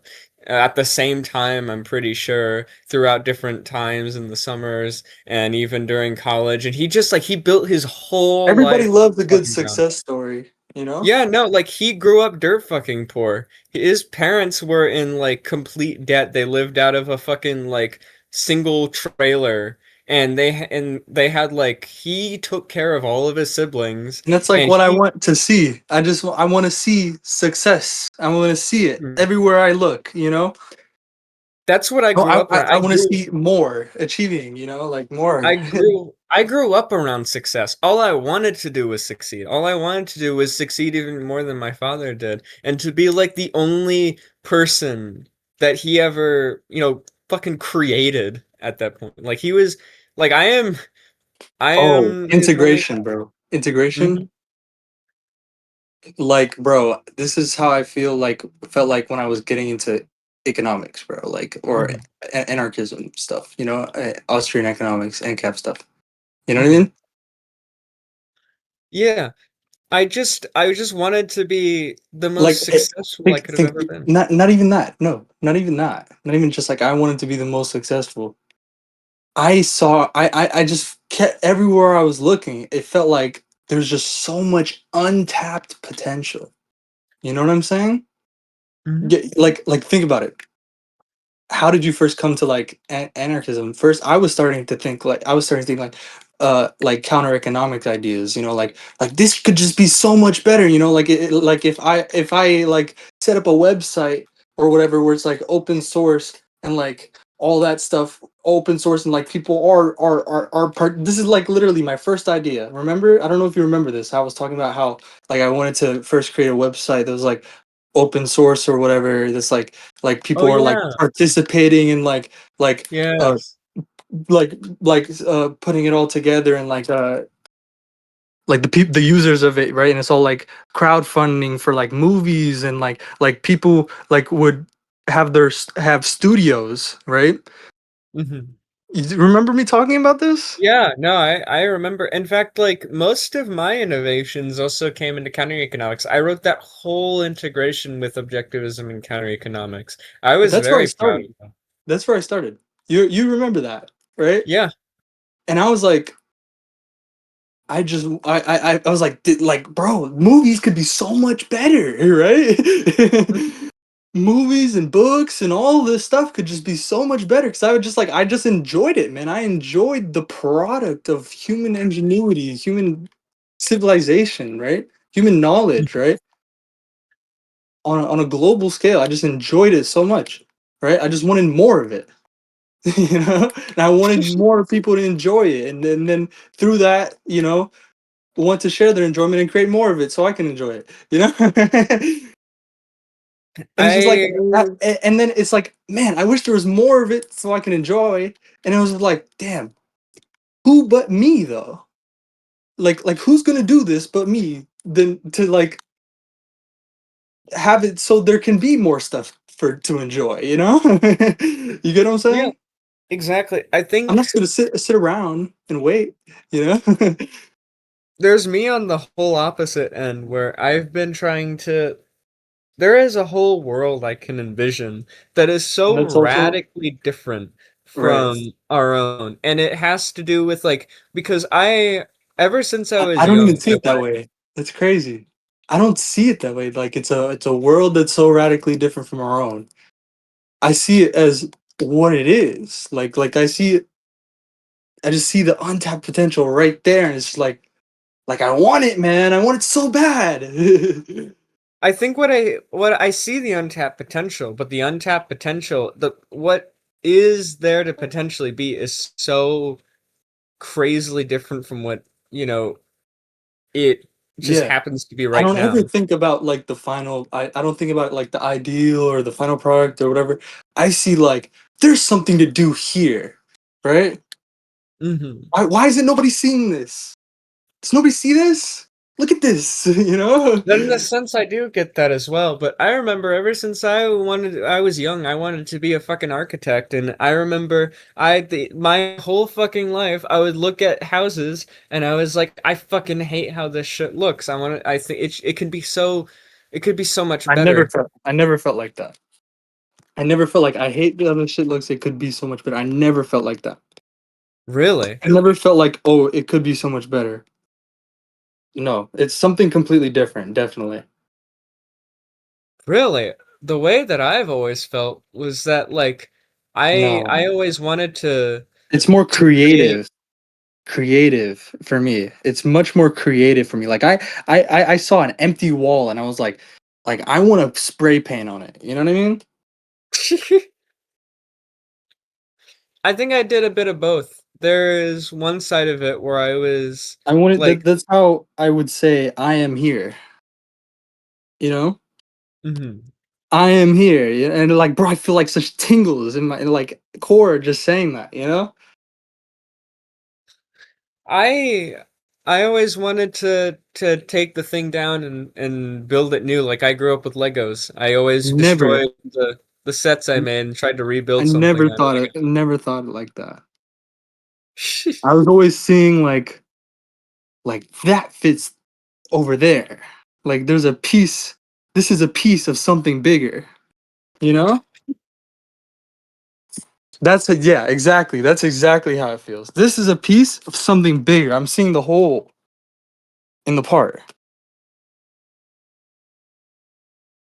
Then maybe there is something for me to rethink about because I I'm telling you exactly how I felt literally my whole life, dude. Like this is like something that's so like ingrained in me, bro, in like every single moment of my life, bro. Like I can trace it back. I feel this continuity, this pressure, bro, to this, to this you know feeling.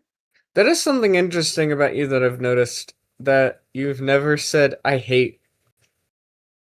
Hmm? I've noticed that you have never said I hate before. Like I've never heard you be like I hate when people say this or I hate this thing. See, I'm like the complete opposite. I have almost my whole life spent like my entire It's life almost being like like when I say that, it's like I feel like it's like an obliteration of what's in front of me. Like it's just like an empty, just like nothing, like a null. It's just like I feel like just empty with it. I can't sit here. There's nothing. I can't say this. There's nothing. It's not. I don't feel like it's anything. You know. I remember the first time I ever said it, I was like, I hate mittens, and I'd be like, I hate school, and I was like, I hate collared shirts, and I like, I can't there was remember so it. much, That's crazy. there's I so remember. much. I remember every. It's like I can. It's all flashing before my eyes every time I saw. This is a part of something bigger. You know. Yeah, no, like, I can never see that with stuff like school. Like, particularly school. School is something that is like, I That's why still I was deal always with so it. unsatisfied with school. I was always fucking skipping school and be like, man, my life, this moment is part of something bigger. You know? Literally. Wow. That's how I always felt. The reason that I ever became an anarchist was because I said, God, I hate school. And I was like, and then I guess to be fair, I was thinking, well, I can't just hate school. It is part of something bigger. But Nah. I think that, What hmm? made me an anarchist was the creativity, and like I got into it through NTIP stuff I was thinking about, right? And how I was like, bro, like this is actually this is actually stifling of creativity, you know? Oh, that's interesting. That's exactly how I, I got into it, bro.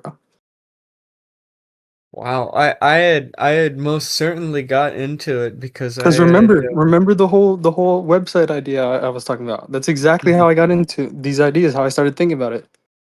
wow. Never heard anybody get into it like that. I don't know, maybe maybe that's just like what like I don't know, maybe it's just a unique thing, you know? I'm just Actually, like a unique phenomenon, you know? Actually, wait a minute. No, wait, Dagny got into anarchism because she was anti-IP. Now I remember Hmm, that. yes. And Nice. yeah, no, I remember that because she used to do art commissions and I remember people asked like, "Do you want to like you should like put a copyright on it or something like that." And she was like, "Well, what's the point?" And they never had an answer and so she looked at Sorry, probably. you're She you're probably cutting. Yeah. Oh. Maybe she like if you talk to her later, maybe she can understand what I'm saying more about this feeling like it's like this is just a part of something bigger and but like it's like Mhm. it's like it's not going to fulfill its potential without me doing something about it, you know? Mhm. She has that kind of ADHD. I think like she has that kind of thing where like she's always on to the next thing. Like she's always And you trying see to how like that led me directly down this path, bro. Directly into the intellectual sphere, right? And it's like Mhm. I came from such a fucking like you would never expect me to come into this like come into this stuff, you know? Right? Like if you saw me in the street, you would never expect that this is what I do with my time. Sure as hell, if you saw me in the street, you'd fucking know. Yeah, you wouldn't know. That's the thing. So it's like, but like you can see how this led me here, right? Mhm. Can you see it? I mean, yeah. No, like we come from This is a part so of many something different things. bigger, right? But I need to do something about it. This is how. This is like I always felt like that. I came here because of that. This is what I had to do. You know? I didn't Mhm. come here because I was lost or whatever, you know? This is exactly what I had to do to fulfill my goals, you know? I I think that that reminds me of how Rothbard got into anarchism, where he was like, we couldn't ever possibly choose to be a liberal, so all he could do is be an anarchist. It was like I remember that's how he said it. It was like either I'd have to become a liberal or an anarchist. I couldn't become a liberal, so I had to be an anarchist. Yeah, it was kind of like that, but not really. I mean, not exactly like that. I guess it was kind of like that, but not really. I was always like, not. I didn't care about that at all, like the group or whatever, the label or anything like that. Like I literally, like I was already an anarchist before I even looked at anything about anarchism online or anything at all I for remember like years. all I Just would like on my own, just like I was like satisfied like with my ideas, just like okay, I don't need like I know what's right, I know what I'm doing, and I know like it's a part of something bigger, right? Mhm. That's how I just felt, you know.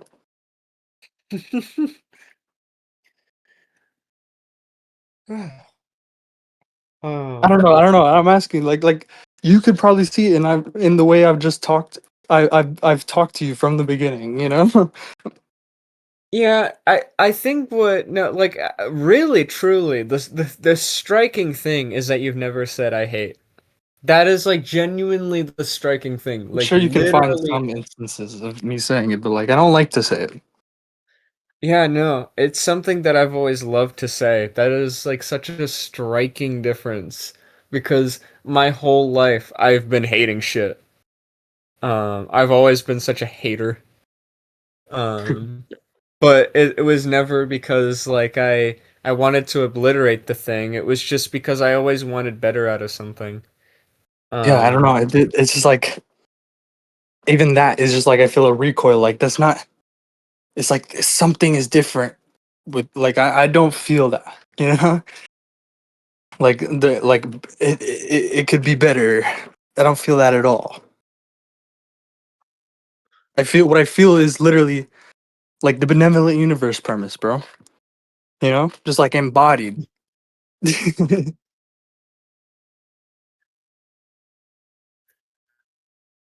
guess I'm trying to think about the way to put it because I I think that what it was affected by is that I was horribly treated in school. Like I remember I was socially isolated, like the teachers isolated me from other children and I had to sit in the desk in the back of the classroom Me and I too, had to man. sit. Me too. But I guess for different reasons.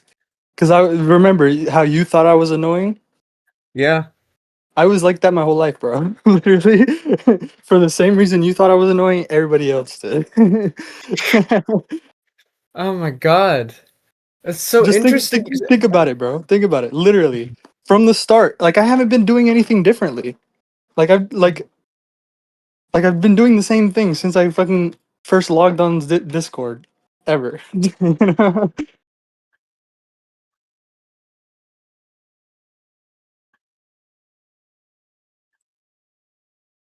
Like I'm sure you can remember all those times. You know, I was like, Yeah, bro, can't you see it? No, I remember it. Oh my god. I I And you thought think I thought I was being annoying, but like, like I didn't care that much because that was just normal for me. yeah, no, I think the two things that it was I think that maybe it wasn't that I was seen as annoying. I remember I was seen as intimidating to other people. Like I used to argue with the teachers and I would Yeah. like And it's call like them like I didn't reserve for you like authority, you know? mhm. Like I don't know, I feel like what you're saying, right? Is like what you saw in my eyes, you know, what your reflection of yourself you saw, you know? It was just Mhm. like I was just like a wide-eyed child, just like, you know.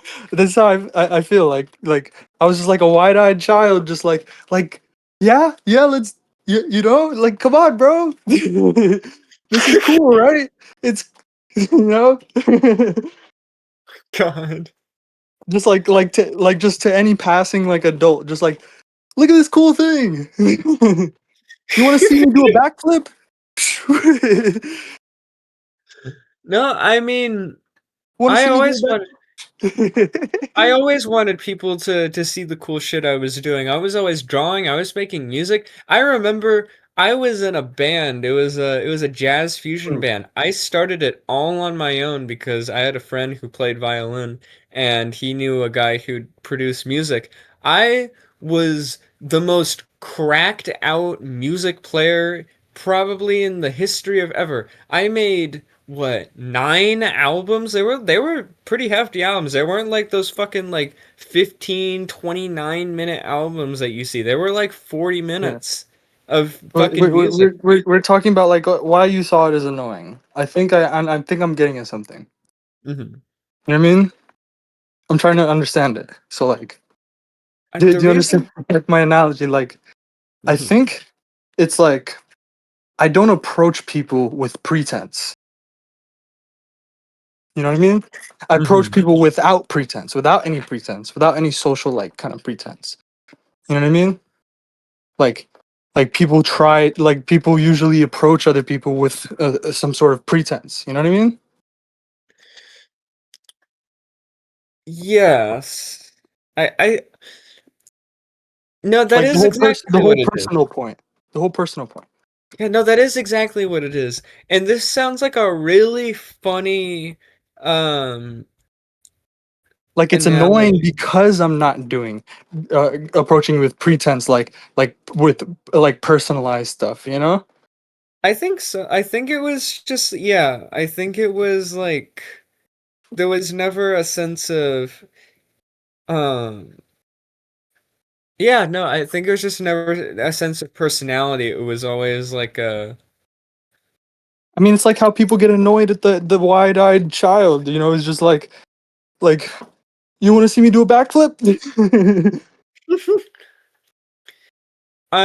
we're it just like sounds excited this to sounds talk like a about stuff. it sounds like a stupid analogy, but I keep looking up at I have my record player and above it there is the record that I was listening to.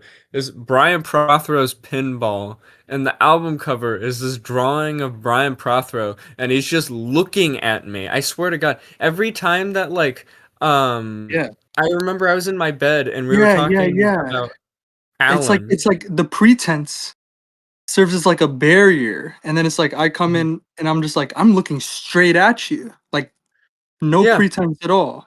Like it's like you're naked. You know what I mean? But I don't care. Yeah, no, like it the we were there have been so many times and I've actually kept this record up on the record holder for quite a while because I keep looking back at it every time that you do this shit. But I'll look at fucking Brian Prothero on the wall every time you're like telling me just treat him like a little baby. See, look at Alan's a little baby. And then I'll look up at Brian Prothero and I'm just like, you're just looking at me straight in the fucking face, and you just look so like confident and so fucking normal the way you're doing this shit. And it's funny because that whole record, it's one of my favorite records of all time. It's just so radically different. It's such a like he's just putting his full display of personality on the table. He holds no like, social convention. He's just Right. literally doing his own shit and he's like, I can Yeah, make a that's exactly how song. I feel. Yeah. Every single song off that album is it feels like he's just like I can make a song and it could be a good Exactly. song. Exactly, bro. I can make a fucking song, bro. Look, you know, I can do a I mean, backflip. there's You want to see?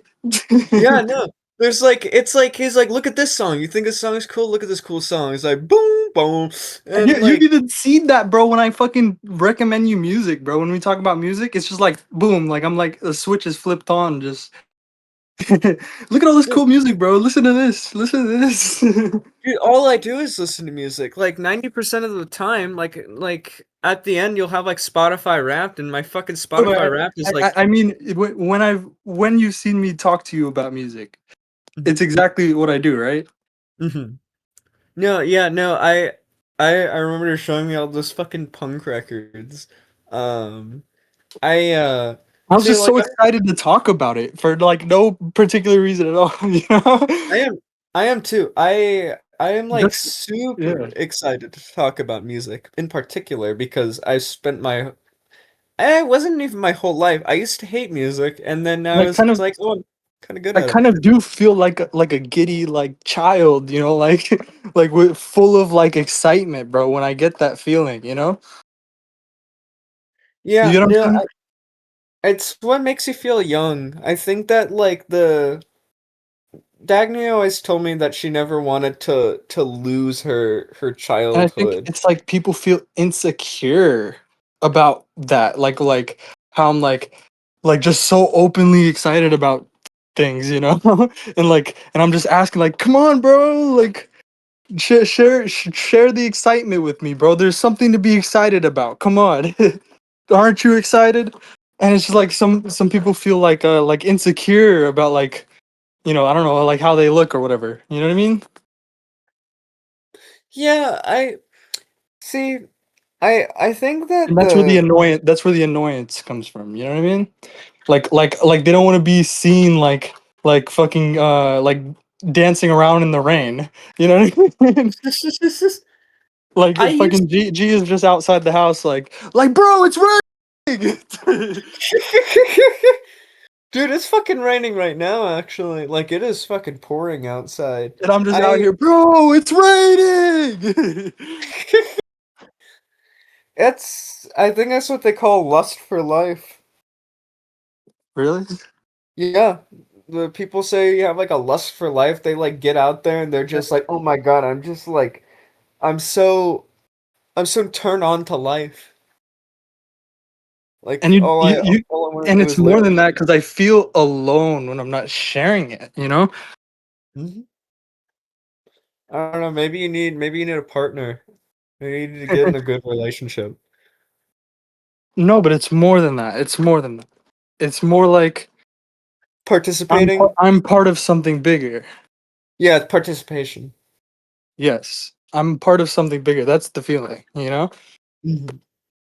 No, I do like that. I do like the participation in something. In fact, I'm always participating in like some sort of like musicality or, I remember when I was younger, I used to do it all. I used to make films, I used to make music, I used to like make art, I used to do literally everything you And could it's like possibly I think feel of. so sad about people like just not like people just like trying to close their eyes to that fact. You know what I mean? That fills Yeah. me with sadness when I'm just like bro, look at it, bro. You know, we're in some part of it's part of something bigger. Like we're not saying it in those words, you know. And Yeah. it's like it's just like come on, G. Oh no, that really does. That really does change it. I feel like And you've you seen it, bro. You've seen it, like the legit, like genuine sadness, bro.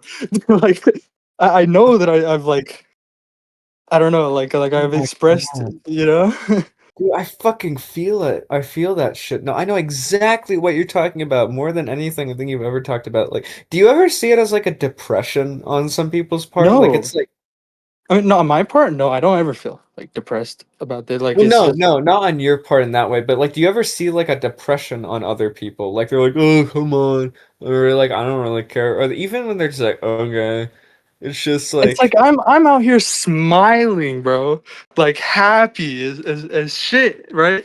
And I'm just Mhm. like, it's just like I'm like just rejected, you know. Like I'm holding a bouquet of flowers and like smiling, you know. And then just boom, rejected. Oh, gee. Oh, gee. just they've got like the fucking they got like a fucking pail It's of like, water. yeah. Oh my God, it's so funny. It's just like you show up on some, you ring the doorbell, and then you're all like dressed up, and you have like the flowers, and then somebody's like, "Wait 1 minute," and they get their pail of water, and they just like slosh it out. And I just keep on going, man. You know? Uh, yeah, no, it is exactly like that. I guess the Brian Prothero It's more comparison is like not I as good feel as it was. disappointed. I had so much higher expectations for you, bro. You know? Like, why don't you love life like I do? That's how it feels to me, right? Mhm.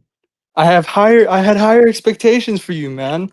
Like, I came here because I wanted to do something, man. You know? You know that this Don't you shit. want to do something? You know what? This is actually kind of relevant. Because Dagny has experienced a very common issue that she's not good at communicating with other people. In fact, she's had a horrible issue with communicating with people. And sometimes I get disappointed because the way that she tries to communicate herself to me, it makes me wonder, like, why don't you love life as much as I do? I get that same kind of disappointment because I think that, like, she's holding herself back on And like something. I would feel so much better if you did love life as much as I do. You know, I just came Yeah. across a person like who I'm just like I'm smiling at, and then they smile. Like it's just like when you get a smile back, you know, Mm-hmm. right? Like you Mm-hmm. smile at someone and they smile back at you, right? Mm-hmm. And then the opposite, if they don't smile back, if they look at you like weirdo, like what are you smiling for, you know? Oh my God. Oh my God. You know who you fucking are? Holy shit. 1 minute. I'm just gonna immediately ping you in it, and you'll immediately understand. Um, why does the Angry Birds movie have so much for me to reference? Um, let me get the GIF. Um, dude.